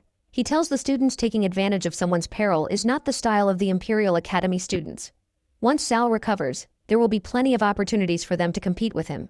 As Chris leaves with Sal, Moran Shavat, the second son of the Shavat family, asks the second prince what they should do. The second prince tells him that he remembers Sal entered the academy through a noble recommendation and asks him to come to the trial mission hall with him. Meanwhile, Andrea tells Professor Cassidon that he wants to help Sal, and only she can deal with the blood demon phantasm affecting him. Professor Cassidon tells her it's better for her to stay away from him, because what he practices is evil blood magic. Andrea points out that he said that the magic faction and the ethics of magic are unrelated. However, he tells her that the majority of them are unrelated, but blood magic is different from other magic. On the other end, Chris tells Sal that if he wants to master blood demon swordsmanship perfectly through blood magic, he must possess absolutely perfect mental power, willpower, and physique. He adds that in the past 7 days, he went through grain pains to help Sal recover. He taught him how to use the bloodline magic power of blood magic to replace physical strength in using blood demon swordsmanship, and in controlling and enhancing his body. Chris tells Sal that if he wants to cripple himself so badly, who will settle his vendetta with the Cooper family? And is this how he's going to repay him? By using his body that hasn't fully recovered yet? Sal tells him that he's not that naive, but some things are worth risking everything for. Chris asks, what if he had died or harmed others? But Sal tells him he believes his master would not tolerate his disciple heir going mad and committing massacre. Meanwhile, George Brandon, the head of the Combat Academy branch, stands at their door and coughs to grab their attention. Chris asks him what he's doing here because he isn't welcome here. George tells Sal that he's a noble recommendation student. According to school regulations, he has to complete the trial mission within 1 week to prove his eligibility to stay at the Combat Academy. As George leaves, he tells Chris to not let his little schemes affect the normal teaching order of the school. The headmaster may be lenient with him, but he won't be. Sal asks Chris if he has a feud with him. Chris tells him it's just a blade that anyone can use and calls George an old, stubborn fool who was lucky not to die in his hands. He tells Sal that as long as he doesn't break the rules, he won't have to care about George. Chris tells Sal to go and make preparations because if the mission is personally arranged by that old stubborn man, it won't be easy. That night, at the entrance of the wilderness secret realm stood the second prince and Moran Shavat. The second prince tells him the trial mission that George Brandon assigned to Sal is in this secret realm. He tells him to go in ahead of time and pour the potion into the water source. As for how crazy he'll get, it all depends on when Chris stops holding back and moves to kill him. The next day, Sal tells William that he was going to find him after accepting the mission. William tells him that the mission won't be easy to win. But Sal tells him that he already knew this because George dislikes his master, so he will intentionally make things difficult for him. However, William tells him the current situation is very complicated. Everyone is gathered at the grand hall waiting for Sal to make a fool of himself. As they reach the desk, Felix asks for their name and school. Sal tells him he's here to accept the trial mission. Felix tells them that due to a mutation in the secret realm, the difficulty of student Sal's trial mission has been elevated to highly dangerous. Now it requires a team of at least 4 people. William tells him to change to a solo, normal difficulty mission. But Felix tells him that suitable solo missions will only be announced next week. But as per the Academy's regulations, Sal must complete the trial mission within 3 days to officially join the Academy. Felix mischievously asks Sal if he's going to find a way to gather enough people, or if he's going to safely leave the Academy. One of the students objects to why Felix is even talking to him. If it were him, he would have closed for 3 days to prevent Sal from accepting any missions. Sal asks Felix if he really thinks he can't find any teammates, and Felix replies that it doesn't matter to him, but no one else seems to want him to enroll in the academy and become a lackey like William. Sal pulls out his blood sword and tells Felix that if he can find enough teammates, he wants Felix to kneel and admit that he's blind despite having eyes, and apologize to William for shaming him. Felix tells Sal that unless he kills him, he shouldn't even think about making him kneel. Sal tells him he won't kill him, but he will report everything to Master Chris, who will take action to protect his disciple. As Felix tells Sal to speak after he gathers enough teammates by tonight, Gloria, Andrea, and William offer to join Sal's party. Sal calls Felix the senior with squinty eyes and tells him to register him for the mission and then kneel and apologize. Seeing Sal make Felix kneel, one of the students says that as expected, a villain is a villain. Senior Felix was only following the rules, and now he's resorting to using Master Chris's name to bully others. As they leave, William tells Sal that he doesn't need to go to extremes for his sake. But Sal tells him that as long as they don't do anything wrong, they shouldn't let trash stand above and do whatever they want. Meanwhile, Felix is furious after being humiliated and tells George that he wants to go and kill Sal personally, but George tells him that he must follow the rules. Remember the shame he felt today and convert it into strength. That way he can extract Sal's life away like the Grim Reaper while following the rules. As they reach the dense forest of Melessa, William tells them the inheritance of the ancient enigmatic sorcerer Melessa is hidden here. But the Academy has had this secret realm for hundreds of years, and no one has managed to find the rumored inheritance. He further tells them the dense forest consists only of this mountain forest, and the exit is at the lake on the mountaintop. The base of the mountain is the most dangerous part of the secret realm, where it is those nightmare-level magical beasts equivalent to titled sword saints that roam. As Sal notices something coming, he tells everyone to prepare for battle.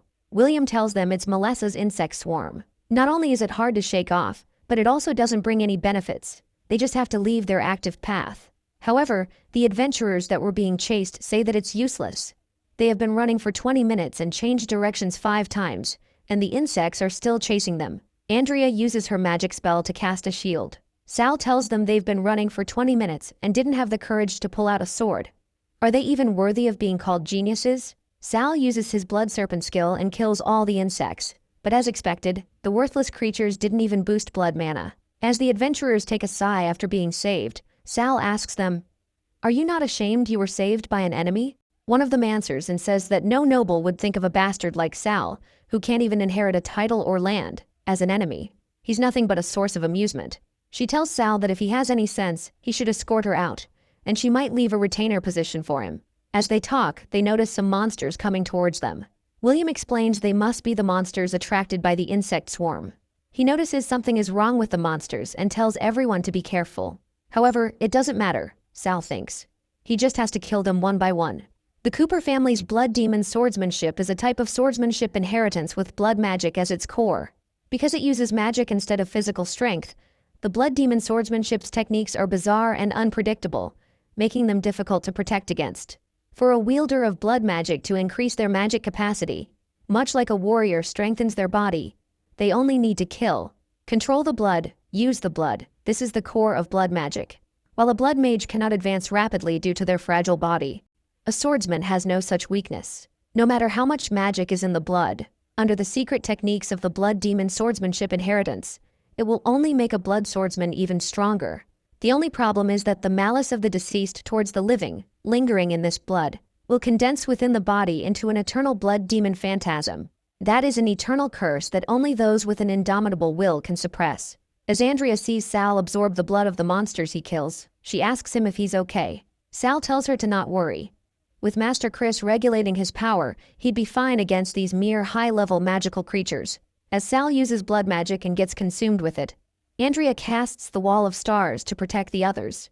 Gloria asks if this is like that time in the dragon lair. Andrea tells her it feels different, and before she explains how different, Starlight interrupts her. She says that there's nothing to be conflicted about. Those who practice blood magic will all eventually descend into madness. It's just common knowledge. The first and second heads of the Cooper family went mad because of the blood magic. It is said that the current head became the silent sword saint to isolate the influence of blood magic on the family's bloodline. Andrea asks the noble girl to combine for her the Starlink technique, but she tells Andrea it's useless to use this kind of spiritual resonance on Sal. She's only courting death. As Andrea enters Sal's spiritual world, she sees the demon phantasm who pities that there's someone willing to risk their life for Sal. She asks what he did to Sal, The demon answers that it wasn't him. It was Sal who ate something he shouldn't eat. The first Cooper who created him was killed by this very thing. The demon asks Andrea if she still wants to save him. He tells her to let him plant a blood demon seed in her heart, and he will tell her how. Andrea agrees to the demon, who laughs at her for being too kind for her own good. Seeing Andrea use the 7-ring starlight spell at such a young age, the noble adventurer thinks she must have spent all her time on training and calls Andrea a peasant who doesn't know how to enjoy life. Gloria tells her to either come over and help them or shut her mouth and hide at the back. The demon calls Sal trash for being saved by a young girl. Sal tells the demon to get lost, but the demon tells him that if he hadn't promised Andrea to save Sal, he wouldn't have bothered showing up in this disgusting place. The demon tells Sal to remember it because he will only teach this once and tells him to identify the differences between the blood and determine what exactly made him lose control. As Sal takes it out, the demon tells Sal that if he lets this kind of thing enter his bloodstream again, he will kill the girl he cares about. The demon tells him they'll see each other again very soon. And Sal tells him the next time he sees him, he will regret it. Sal uses his blood serpent violent feast to kill all the monsters once and for all and absorb their blood. Meanwhile, a bright light appears in the sky, and Gloria points out that a half-saint level powerhouse entered the secret realm, which means the school must have realized the situation and sent a teacher to fetch them. Sal asks why a half-saint level powerhouse was deployed, and if something has changed in the trial mission. Regardless, he says he will complete the mission. As the beasts rush towards the half-saint level powerhouse, he slays them with ease. The half-saint level powerhouse is Oliver, an advanced swordsmanship instructor at the Imperial Academy, and he's here to bring Sal's body to the Academy so that he'll be in Sandrew's good favor. With the item designed by the Magic Academy to specifically locate blood magic users, Oliver can easily find Sal and kill him. Sal asks William if he knows why the level of half-saint exists. Could it be that they wanted to save face and called themselves that title? Oliver sees them with the students they saved and realizes with these students as witnesses, it won't be easy to deal with Sal directly. Seeing Professor Oliver, the students think he's there to save them. Oliver thinks to himself that there's no other way. He's a good teacher, adored by everyone. If he eliminates the disciple who caused the anomaly in the secret realm and reveals his true nature, the students will thank him. Sal feels a murderous aura from Oliver, but before he could respond, Oliver attacks him. Oliver says that Sal should be satisfied to be killed by a slash at the level of a sword saint. Sal now knows that the so-called half-saints are gold swordmasters capable of unleashing sword saint-level attacks. Oliver realizes that Sal didn't actually die and prepares to kill him again. The blood demon Phantasm previously taught Sal to detect poison in his bloodstream using blood magic. But Sal realizes this isn't poison. This is something different. It's the way Oliver's internal power operates. By sensing this, Sal can see through his moves and actions. Once he understands the mechanism, he might be able to replicate the other's techniques in the future. Meanwhile, William attacks Oliver from behind. Oliver realizes Sal is harder to kill than he thought, and William's attacks are also harder to deal with than usual, so he can only use one move. As he uses his only move, the lake monster awakens, and Oliver leaves thinking the students will be grateful to the teacher for arranging this real battle training. After Oliver leaves, the students are on their own, fighting for their lives. One of them breaks down thinking he can't die. He still has to earn money to support his family. He needs to achieve success. As the monster rushes towards them, Sal tells William to use his strength to block and orders Andrea and Gloria to protect the students. Sal tells William to give him the crystal.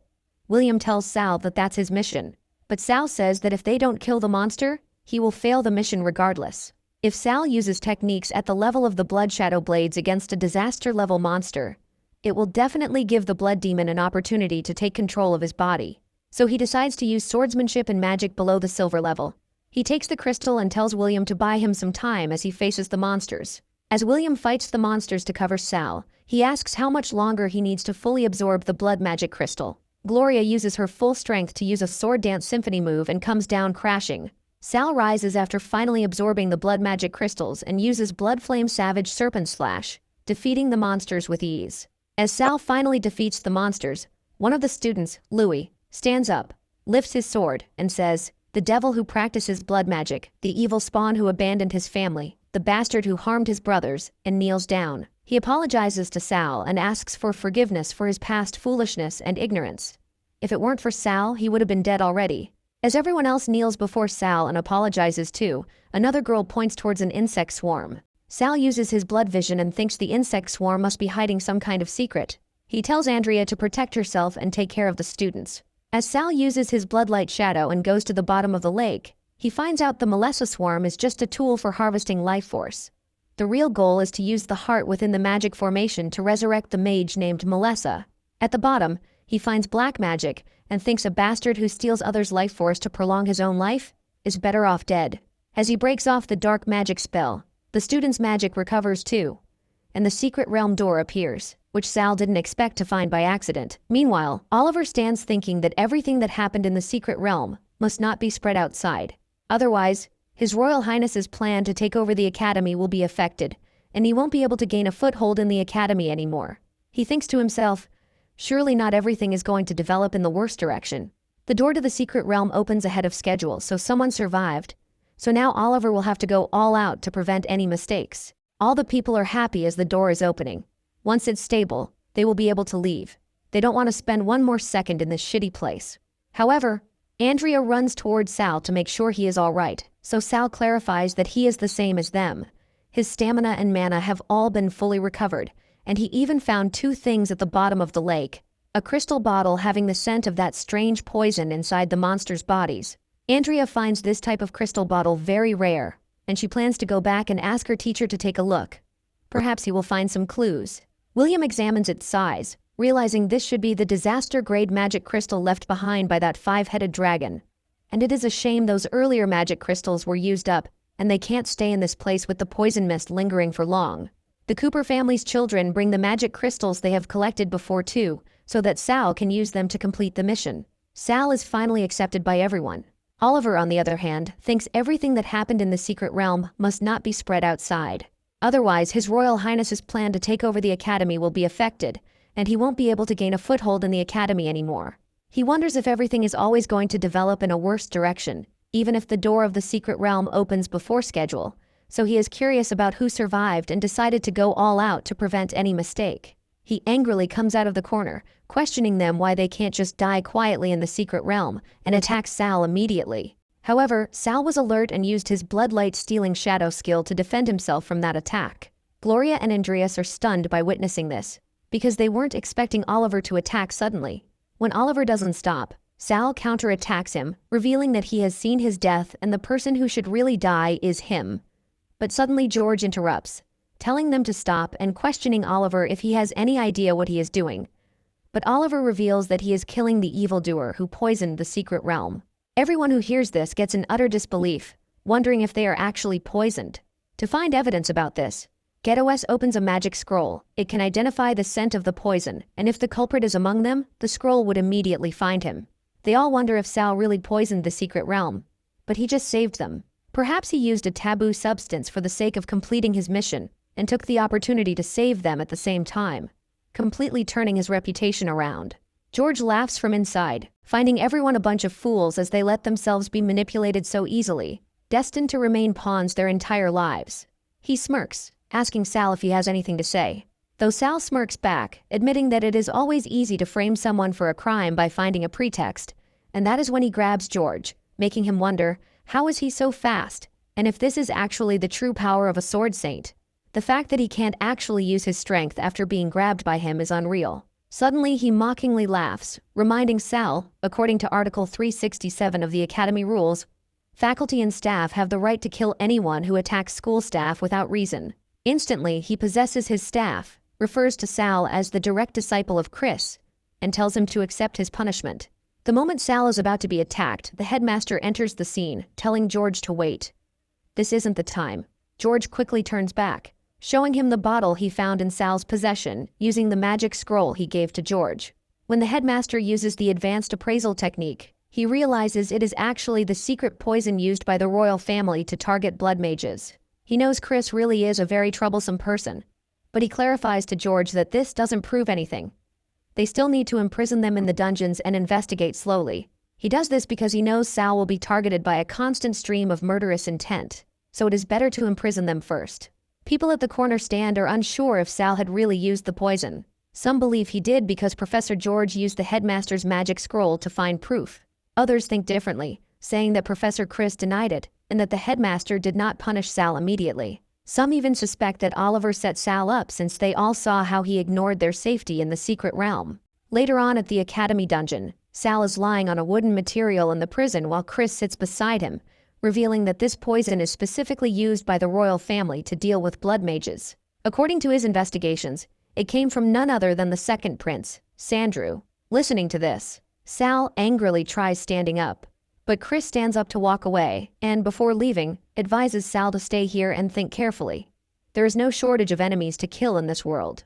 Oliver, on the other hand, finds Sal pretty foolish because Professor Chris's duty is to protect the royal family, and Sal actually told him right in his face that he is going to kill His Highness. Sal is surprised as he didn't expect Sal to still serve Chris at this point, as he didn't care for his life at all.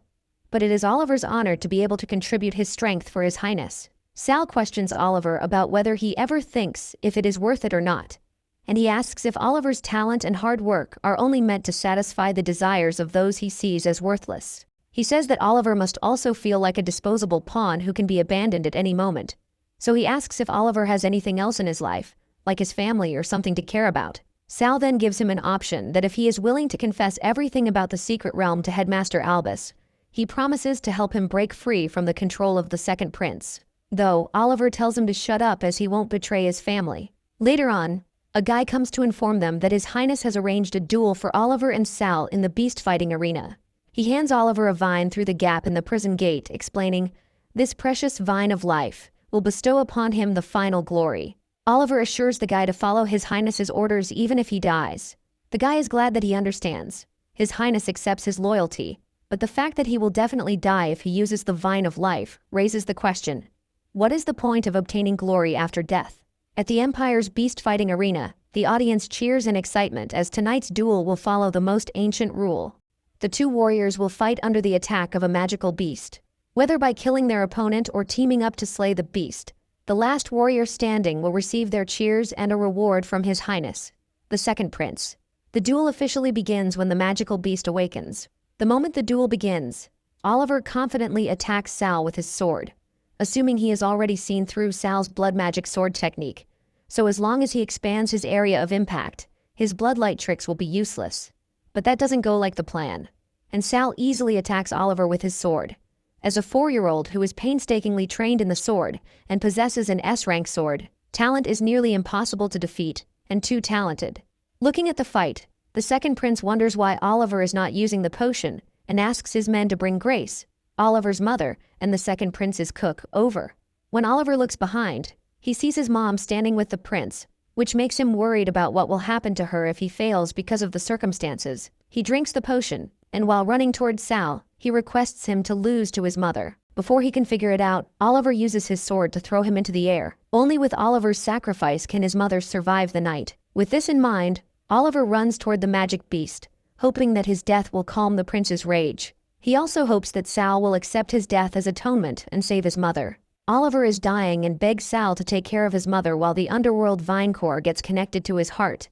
But Sal tells him to take care of his family himself. Stay alive so that he can repay him slowly, and that is when Sal puts the sword to him while using his blood manipulation flesh rebirth skill.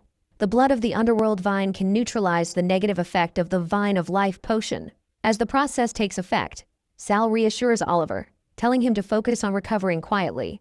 He also mentions that Master Chris would come later to look after him. Later on, Sandrew meets Sal personally, with a bodyguard standing behind his throne while Grace, Oliver's mother, is kneeling down before Sandrew. Sandrew smirks as he didn't expect blood magic to be so powerful. It can defeat both a disaster-grade magical beast and half a sword saint at the same time. He then sighs and asks Sal for his reward, as he is the victor of the duel. Sal takes a pause and then points out Grace, emphasizing that he wants her. Surprised, Sandrew questions him if he wants her to take revenge on Oliver, but he is impressed at the same time, finding him a true natural blood magic cultivator. He praises him for having greed, bloodlust, and a desire to wreak havoc on everything flowing in his bones. So he offers Sal to join him and become the new blade in his hands. Listening to this, Sal steps forward towards Sandrew, questioning him if he was always so fickle towards his subordinates because Oliver obeyed his order. But after he dies, his family immediately loses protection. In response, Sal challenges him, asking what would happen if he chose not to follow him. Sandrew remains firm, claiming that blood mages are born to be scorned by the world. Only those in positions of great power could offer them protection. He threatens him that he will be expelled from the academy for being the mastermind of the Secret Realm incident if he doesn't become Sandrew's sword. When the bodyguard sees Sal not agreeing, he then tries attacking Sal for bestowing Sandrew's grace, but Sal deflects the attack. Meanwhile, Oliver and Chris enter the scene, and Grace rushes towards Oliver, hugging him. All the soldiers spot Oliver, try attacking him, call him an assassin, and make sure he dies. But Sal immediately puts his sword at Sandrew's throat to make them stop mocking him for not having a useful authority at all. Sandrew stands there unfazed, turning his attention to Chris. As the captain of the Royal Guards, Chris was expected to act immediately. Yet he has not killed the assassin attempting to take the life of a royal family member. Sandrew questions him, expressing that his lack of action might mean he has also become a traitor. Chris clarifies, the only person he is loyal to is His Majesty. He then takes out 3 potions, revealing these were discovered in the dense forest of Melissa, and linked to Oliver, who comes from the royal family as the captain of the Royal Guards. He has a duty to investigate its origin. Chris finds it fortunate that Sal saved Angela at that time. Otherwise, he would have been controlled by Sandrew like Oliver. However, Sandrew knows if he really lets him continue investigating, by the time the truth is exposed, he will be confined by His Majesty. The new student exchange conference at the academy is about to begin. And if he is grounded at this time, his elder brother will likely take over his tasks, which will delay his grand plans. So he nervously reveals these 3 potions were bestowed to Marin before. As for what they appeared on Oliver, he pretends he has no idea. Chris realizes that Sandrew means to say that everything was planned by Moran and Oliver, and has nothing to do with him at all. Sandrew even claims to punish Moran and give Sword Saint Chris an explanation. Being told that, Sal asks Sandrew to call Moran over. He knows that this guy is the mastermind controlling everything. Just because he is the prince, he has countless people catering to him. If Sal really hurts him, Master Chris will get in trouble too. In that case, he will kill Moran first and break his wings. After a while, Moran is being called and was about to be attacked by Sal, but Alan unexpectedly appears, blocking the attack. He says that he was wondering who was daring enough to kill royalty in front of everybody, so it turns out to be him. Alan reveals that according to sacred rules of the Empire, Moran is a baron. Even if he really killed Sal, all he needs to do is apologize to the Cooper family and pay a gold compensation. But Sal didn't die. Therefore, Moran didn't violate any of the Empire rules. He then meets Sandrew, apologizing from Sal's side to confront him, so Sandrew suggests Alan keep their hunting dog in its cage instead of him coming out and biting wildly. Alan then turns towards Sal, smirking and asking him if he is ready to be dragged back into the cage by him. Chris is surprised by Sal's reaction. When the obnoxious guy from the Cooper family insulted him in front of everyone, he actually ignored those words and did not get mad, but Sal knows there is no point in getting angry. He has defeated Alan more than once in the past, but he has the Shadow Oath. As long as he is not dead, the shadows in the Cooper family will suffer. The Cooper family's matriarch won't let Alan come here on his own to see death, so probably Hera came with him too. After all, the second prince is in charge of the new student exchange ceremony. He will definitely invite the 7 great generational families if he wants to create his own faction to seize authority. In an instant, 2 guards come from behind, aiming to attack Sal and suggesting Chris not be tricked by him, but Sal counterattacks them, which makes them fly into the air before falling on the ground. He clarifies that in this new student exchange ceremony, there will be many S-rank talents far better than the 2 of them waiting for him to defeat and make allies, so he doesn't have time to fool around with all of them. Chris laughs as he finds Sal matured a little. He then informs Sal that he has arranged a meeting with Headmaster Albus for him. He is very interested in the inheritance of the first blood magic sword saint. Perhaps he might be able to teach Sal something new. At the great training grounds of Imperial Academy, Albus asks Sal to use his strongest move to attack him, but Sal nervously denies. This makes Albus laugh as he realizes that Sal is a kid who respects his elders, so in that case, he makes the first move. Something that makes Sal surprised is Albus using magic without incantation, but Sal gets saved as he has blood magic acting as a buffer. However, this force is no less than a sword saint's slash at full strength. Now, Albus summons his training magic puppet, disclosing he might not be as powerful as at his peak, but he is still dealing with a gold swordsmaster, so Sal should feel free to use his full strength. Hearing this, Sal smiles, agreeing to go all out, and requests Albus to show him more of his skills. Sal then uses Swordsmanship Inheritance's 4th technique, Bloodstorm of Carnage. But Albus suggests that it is very flashy, but the effects leave more to be desired, and it is extravagant, but not practical. So it would be better if he concentrated a bit more. Sal tries taking Albus's command and uses his blood flame skill, but this is burning his own blood energy to increase his damage. Being told that, Sal switches to a salvage serpent slash, but Albus finds it too reckless as the blood demon puppet will take the opportunity to devour the host. Blood demon feeds on flesh and blood. Sal burning his blood energy will only strengthen the abilities of the blood demon, and Sal forced the activation of a more advanced blood magic sword technique, causing his own blood to be continuously depleted, which ultimately led to a backlash from the blood demon puppet. The blood demon puppet has trapped Sal and is asking Albus to let him go as he wants to kill them all. Chris interrupts as he is worried that this can't go on because Sal can't last any longer. Meanwhile, Albus tells him not to panic, as in order to protect Sal, he has to temporarily imprison it. He then tells Sal, before he can master the power of the blood demon puppet, he is forbidden to use blood magic. This makes Sal shocked as the new student exchange ceremony is about to begin, and it is impossible not to use the techniques he is the most familiar with. Chris tells that is why he has to master it quickly. The core of the blood magic is controlling blood. He will give Sal special training from now on. Albus knows Sal has become addicted to magic techniques, and if this power isn't controlled, it will be a disaster. But the question arises. The armies led by the first and second Cooper were invincible, but they all died in one night. So what really happened? Sal wonders if it is because the blood magic technique went out of control. Yet there are no such records in the Empire's history. His thoughts are interrupted when Albus suggests he fully master blood magic sword techniques, as this is the only way he can keep many people in the academy he cares about out of danger. Now Sal and Chris decide to get going for the special training, though the fewer people who know about this secret training, the better. Suddenly Chris spots a suspicious bird but then ignores it, thinking the forest gets bigger and all kinds of birds will appear. In the forest, a S-rank prodigy from the forest family, one of the 7 great noble families, is the bird keeping an eye on Sal, as the second prince ordered her to ensure that Sal refrains from using blood demon sword techniques.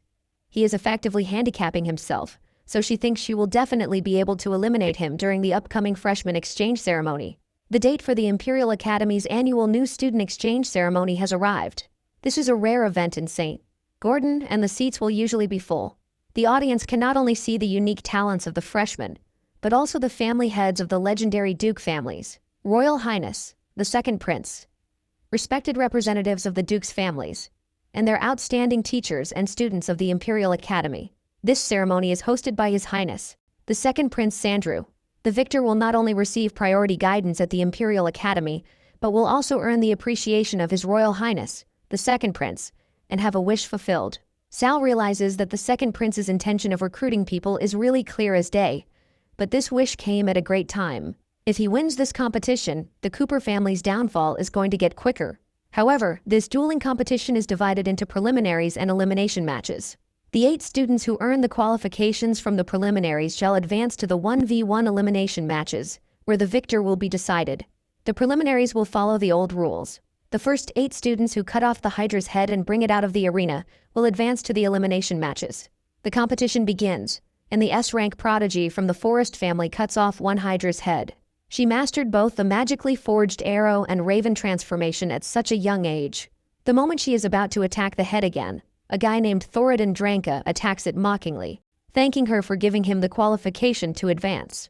On the other hand, Sal finds it interesting, wondering who will win, the King of Forests, the Forest family, or the King of Storms, the Dranka family. As she tries attacking him, Thoradin thinks that her attack is weak and cannot break through the defense.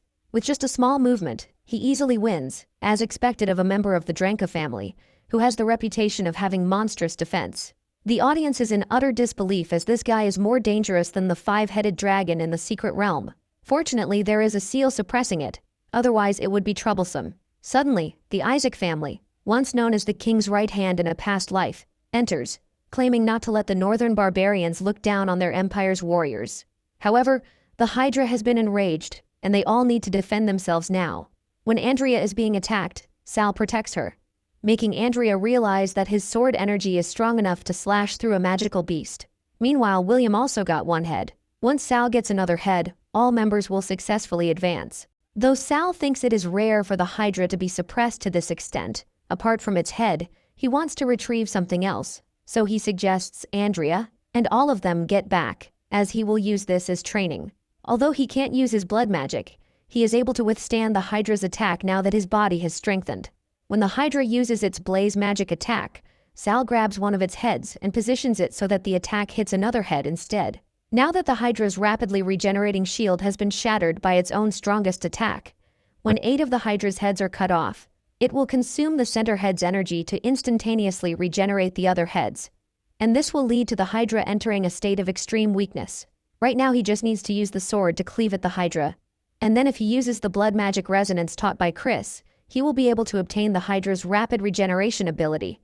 But his plans don't go accordingly as he tries challenging the most difficult head and is now being trapped by it.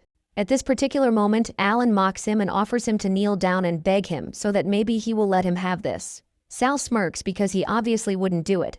But Alan threatens him that if he doesn't care about advancing, then what about his friends who are being trapped by Hydra's regenerating heads? Sanders sits there smirking as he notices the Hydra's seal has been broken and wonders if the guy from the Cooper family really has a death wish.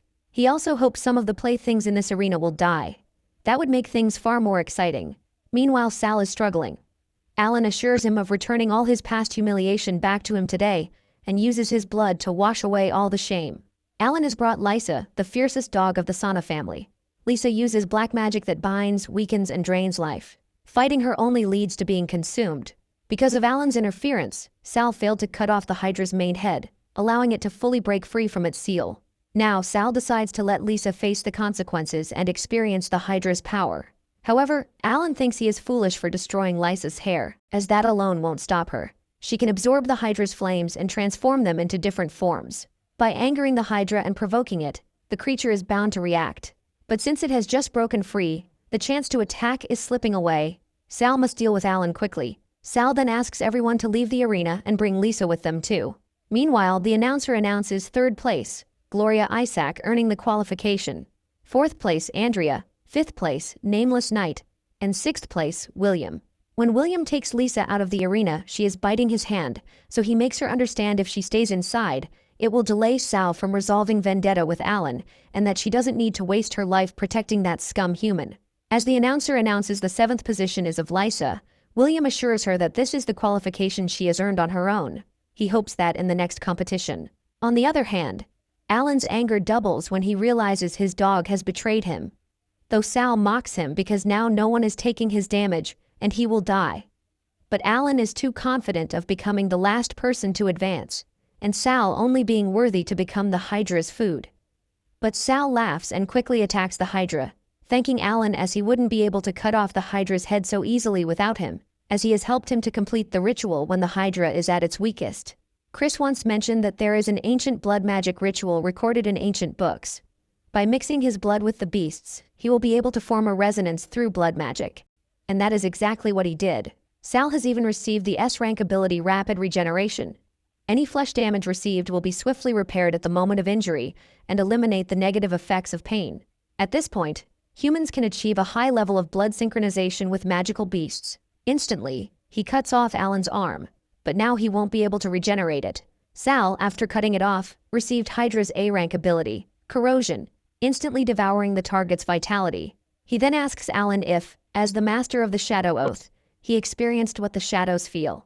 Ignoring the question, Alan's eye widens as he understands now how he has survived until now, but assures Sal that this wouldn't work anymore, as any damage he receives will be transferred to the endless shadows. Sal sighs as he realizes Alan doesn't understand the Shadow Oath. The one acting as the shadow cannot transfer damage they endure on behalf of the master to another shadow. Now that he has received the Hydra regenerative talent, this level of attack won't deal any damage to him, and he won't feel any pain. When Sal attacks Alan, he begs Sal to just kill him. But he won't because he wants Alan to live with this dirty and painful life. Fearful of when the next suffering is going to come, Sal then takes the main head with him and shows it off in the air, while the announcer announces that the 8th place is earned by Sal Cooper. Though Thoradin from the audience witnesses the scene, Sal shows off the main head of Hydra, which no one has even slain. Realizing this person is very powerful, Sal also notices Thoradin. Knowing he has possessed extraordinary defensive abilities and the rumored secret technique of the dragon taming, he is looking forward to facing him. The one-on-one elimination match will be held tomorrow. For the first match, Thoradin Dranka will be facing off against Sal Cooper. The next day, the duel begins. Though Sal has realized that he is fighting such a strong opponent like Thoradin in the first round of the elimination match, it is obvious that the second prince is targeting him. His attention then shifts to Thoradin, who is coming towards Sal to attack him with his axes. It was a powerful strike, and the speed is fast too. But Sal, being agile, defends himself from the axe's attack. Thoradin assumes that Sal is probably afraid of fighting him head-on. That is why he is jumping around like a loach. That being said, Sal steps forward, jumping on the axe and making it hit the ground, smirking and taunting Thoradin for being scared as he is the one hiding afar and using weapons to attack. Hearing this insult, Thoradin tries punching him, but Sal blocks the punch by holding Thoradin's fist. But Sal praises him as he is not big, but his strength is pretty impressive. Though Thoradin realizes it is a cunning move, infuriating him and then launching a sneak attack. His anger doubles. He grabs his weapons and combines his attacks. The fact that Sal finds his defense ridiculous, even the combined attacks of ring thorns and corrosion, failed to cause any wounds. Thoradin then aims for Sal's face, but he uses his blood magic resonance skill to stop Thoradin's movement. This makes Thoradin angrier, and he summons Thor, Phaisha, who is named after her agility and ice powers. Her personality is quite incompatible with the fiery Thoradin. On the other hand, Chris finds it unfair because the school rules dictate that summoned beasts cannot participate in the elimination matches.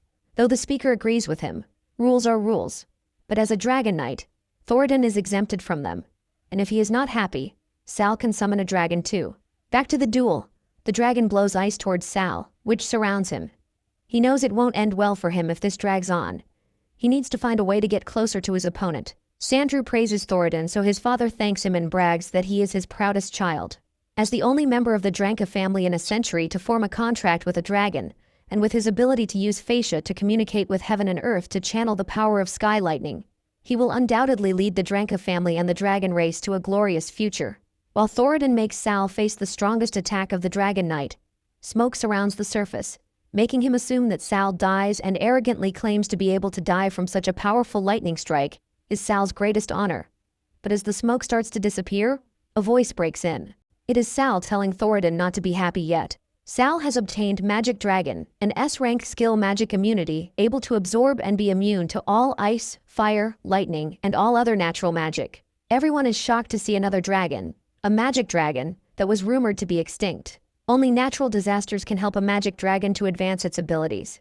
In the previous life, Alan obtained the magic dragon but couldn't get it to evolve, but this magic dragon is in its evolved form, Thunderflame, magic dragon, SS rank species, able to use magic of 3 attributes, wind, lightning, and fire at the same time.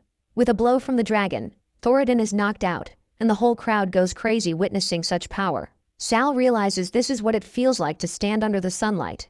This is a glory that a shadow like him would never have gotten. Meanwhile, Thoradin's father is furious, calling Sal a thief who stole the treasure of the Dranka family, asking to return his magic dragon to him.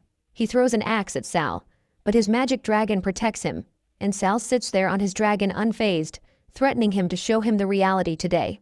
In this world, with only weapons and the dragon cavalry troops who can fly, they are undoubtedly the most powerful combat force. In order to ensure the balance of inherited power among all families, he killed all magic dragons in a single battle. The remaining magic dragon eggs were sealed in the Water Crystal City, and the key was split into 2, kept separately by the Cooper family and Isaac family. Thoradin's father sees the lightning erupting from the dragon, but still says that the magic dragons didn't go extinct. Though dragons are the most loyal creatures, a dragon that has acknowledged its master will never betray them, and forcefully abducting it will only push it into suicide. However, he asks Sal if the dragon has any other siblings, and asks its whereabouts because if the Dranka family can obtain a dragon, they would definitely become the leader of the 7 great families. But Sal reveals it is the last surviving magic dragon in this world. All the remaining dragon eggs were destroyed. The old guy doesn't understand who gave that order, so Sal comes near him, asking who he thinks is the one who least wants to see the Dranka family return to its former glory, as sometimes subservience doesn't necessarily lead to protection. So the old guy realizes that this could be the second prince. Despite that, the second battle is between William and the girl from the Forest family who comes from the forest, Luna. Sal informs William that they are the best at making traps to hunt prey efficiently. Therefore, he needs to use his speed to get close and end the battle with his fastest strike. Otherwise, he would fall into a defensive position. Luna charges for her attack, but William uses his Empire Sword technique in return, but she blocks it. Meanwhile, Sal didn't expect Luna to deploy her defenses so quickly. William's attacks are powerful, but it is easy for the opponent to predict them in advance. At this time, it is best to use Luna's attack to break free from the vines and take advantage of her slowed reaction after the attack to quickly get close and counterattack. But William uses the explosive energy from the Empire Sword technique to get away from the vines, but while explosive energy can break from the vines, it uses up a lot of stamina. William uses all the attributes of the sword technique, but suddenly, Luna disappears. And when William searches for her, she is right behind him, taunting him for only learning the sword technique. But that is all there is to it. And the fact that William can't even move now is the effect of hallucinogenic plants. It turned out that Luna had planted seeds of fly agaric inside the vine's thorns from the very beginning. Once the vines are destroyed, the fly agaric will grow wildly. In William's final attack, a large amount of spires were absorbed by William along the airflow of the explosion, causing him to fall into hallucination. Sal realizes this is Luna's hidden trump card, but he has now aimed to defeat her for William when it is their turn to fight. The speaker announces that William is out of bounds. Luna Forest wins. As William is on the ground, Sal approaches him, but someone already captures him by the hair. It is Lisa. It makes Sal wonder about when they got so close that Lisa was even faster than him at catching William. Though Andrea tries healing him, she senses that there is a strange hallucinogenic energy in William's body, and she can't get him to wake up from that energy. But Sal gets an idea and asks Lisa if he can trouble her to use her black magic to give William a little electric shock, as he needs to wake up as soon as possible. William finally woke up because of Lisa. As William thanked her, she blushed and ran away. Whereas just now, Lisa's magic and Andrea's briefly merged in William's body, and she accidentally glimpsed Lisa's memory. Lisa wasn't able to protect Alan previously, and now she also saved William. She is worried that the matriarch will punish her, but they assume that Lisa still has her elimination match later. The matriarch won't be crazy enough to punish her before that.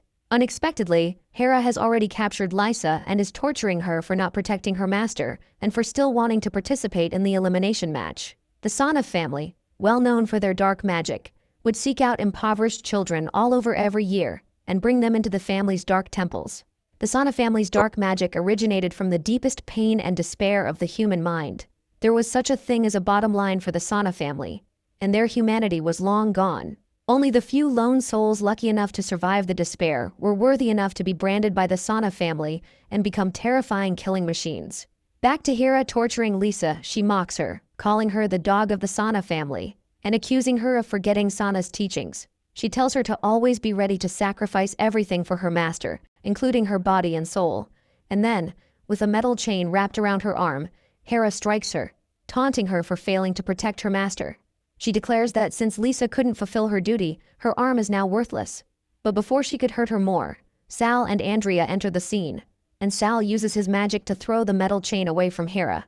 Hera smirks and shows him a material she is wearing on her finger, and threatens Sal for pulling the dark magic collar on him, and he will become just like this dog, living a life worse than death, and only able to grovel before her.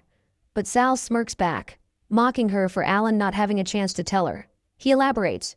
Something went a little wrong with the shadow oath planted in him by the Cooper family, and now Alan has become his shadow. Hera grits her teeth, but before she could do something, Sal warns her that poor Alan will be experiencing every pain and wound in Sal's place, and taunts her for praying that he lives a longer and happy life.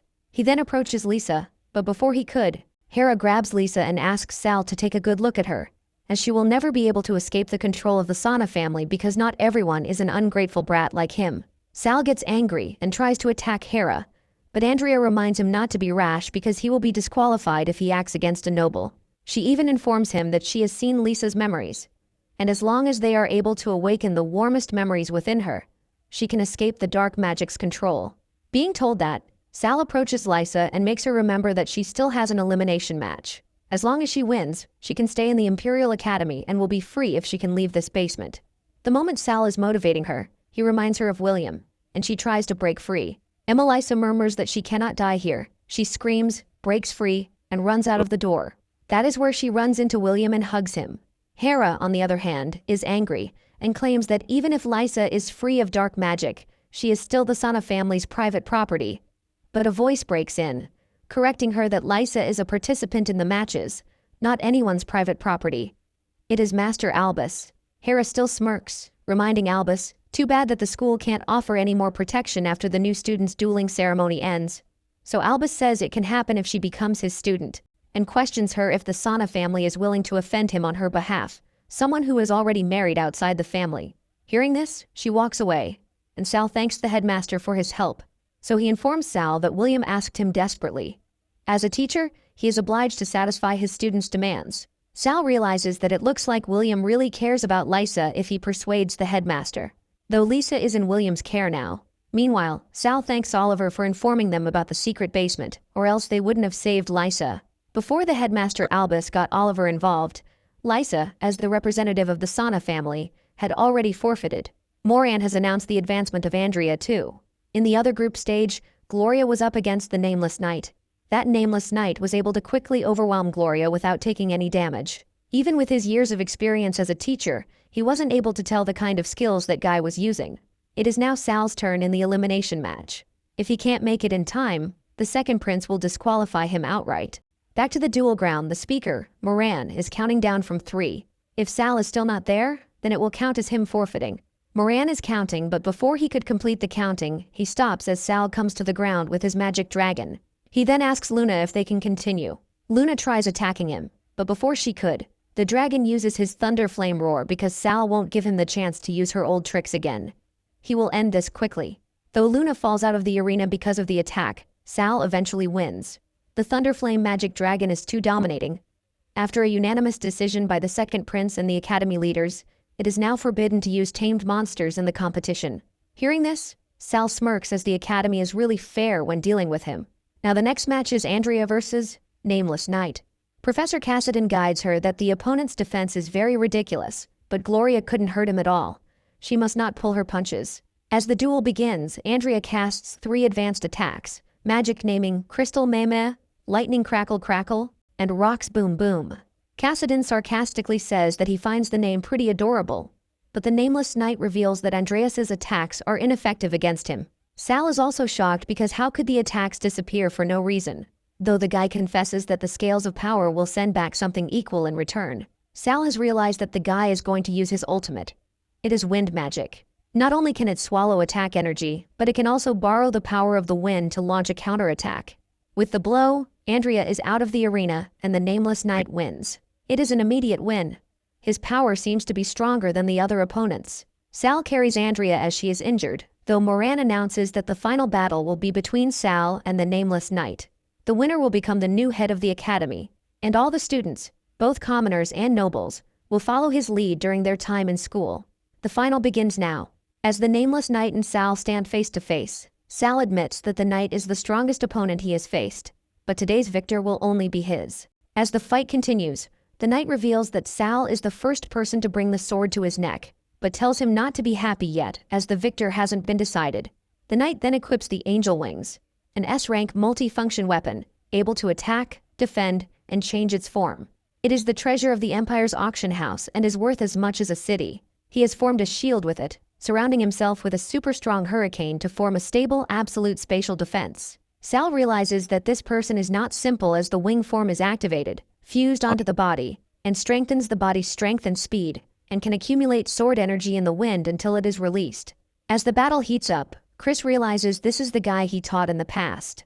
Moran informs Sandrew about it as well, and he is also shocked, as he didn't think that he would dare to show up here. He tells Moran the batch of people they secretly cultivate can be deployed here. Today is the day the Nameless Knight shall die. When they are fighting, the Knight questions him that his swordsmanship is actually on par with him, and he gets stronger the more the battle drags on. So how is that possible? Sal smirks, asking him if he thinks that the blood magic is only used to entrap him. That said, Sal activates the Blood Lava skill, uses blood to construct a lava domain, and can establish a link with Sal at any time. The blood energy can sense in the arena and provide energy. In that case, the Knight decided to dry up all his blood energy and activate his Storm Holy Sword. It can absorb the sword energy on the strong winds and transform into countless sword shadows to launch ranged AoE attacks. Though Sal tries using blood energy to bind him and warns the Knight that it is useless, blood energy is alive. Struggling will only make it tighter. In reality, he just wants to see how many trump cards the Nameless Knight has. The Nameless Knight uses the Hand of the Undeaded skill, the weapon of the first Sana family head. It has the ability to naturally restrain all living creatures. It is an S-rank black magic weapon, a treasure of the Empire's pawn shop. Its value is equal to that of a city. He also uses the Death Wither skill. It can drain the target's vitality and turn it into a dead body. Sal knows something is wrong. He clearly took the initiative to show his goodwill to him, but still he senses a more dangerous aura. As Sal attacks him to know who is behind him, the knight's mask falls. It is Leonard Richards, Crown Prince, the first prince of the royal family. In Sal's previous life, he had heard that the eldest prince was deeply loved by the soldiers and took the lead in suppressing the rebels from all sides. It was a pity that he died young. Now that he thinks about it, he probably died from the continuous assassination by the nobles. As the assassins enter the ground, Moran announces to prioritize the second prince's safety. It is the group of persistent hyenas again. Once they have caught the scent, they will never let it go. Leonard equips the vault form of angel wings, connects to the Empire's pawnshop treasury, and it can be quickly exchanged for any weapon based on loaning credibility and return at any time. He decided to kill the rebels who dared to assassinate members of the royal family. Sal plans that if he deals with the assassins and leaves a good impression on the crown prince, he won't have to worry about the second prince anymore. He never even found the chance to go on a killing spree after rebirth. Today, he will show all of them the might of the God Slayer in the previous life. Both the Crown Prince and Sal fought the assassins together. The Crown Prince equips the staff of the first patriarch of the Gendot family, capable of unleashing magic powerful enough to destroy stars, eternal stars. Meanwhile, Sal shows them the power of the Thunder Dragon Flame Dragon. With the blowing roar of the dragon, most of the assassins lay unconscious on the ground. Some who are left are faced by the Crown Prince's staff and are paying for attempting to take his life. He uses the first patriarch of the Isaac family's sickle, which can ignore defense and massacre a large area, the Blood Moon Scythe, to deal with them. But suddenly a weapon has been thrown at the Crown Prince to kill him. But Sal stops it. Sandrew casts alchemy arts by cutting a side of his hand. By sacrificing a large amount of flesh and blood, one can create objects powerful enough to shake the heavens and the earth. On the other hand, angel wings are in the bound form. When the user's mana is insufficient, all functions are deactivated. The mastermind behind all of this has suppressed the angel wings by spreading gases and potions in the air. Suddenly, with rapid regeneration, the body heals like a hydra, a legendary creature known for regrowing lost parts. This means wounds recover quickly, completely protected from all kinds of poison. And Thunder Hellfire is a powerful and pure flame mixed with lightning. It is so strong that it can burn away poisonous gases and get rid of dark magic, making it a deadly and cleansing force. Though a sandworm appears, the outer shells of the sandworm are immune to magic attacks, and the Crown Prince is weakened by poison. They can't let it get near them, so Sal uses the dragon to attack it.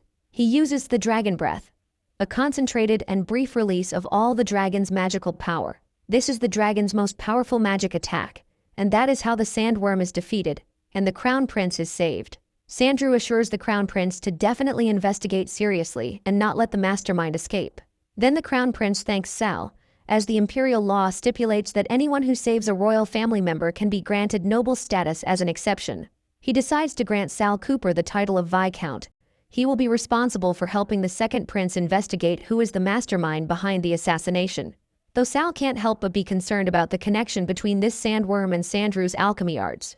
Furthermore, the winner of the freshman exchange competition can fulfill his promise now. Sandrew tells him that it must be within his capabilities and what he wants. Regrets it as he wanted to use this as bait to make this victor his slave, and didn't expect Leonard to get ahead of him and win him over first. However, Sal demands the Cooper family's Silver Mist Swamp as his Viscount's fiefdom. The size of a fiefdom directly symbolizes authority and status. It is the most important thing for a family.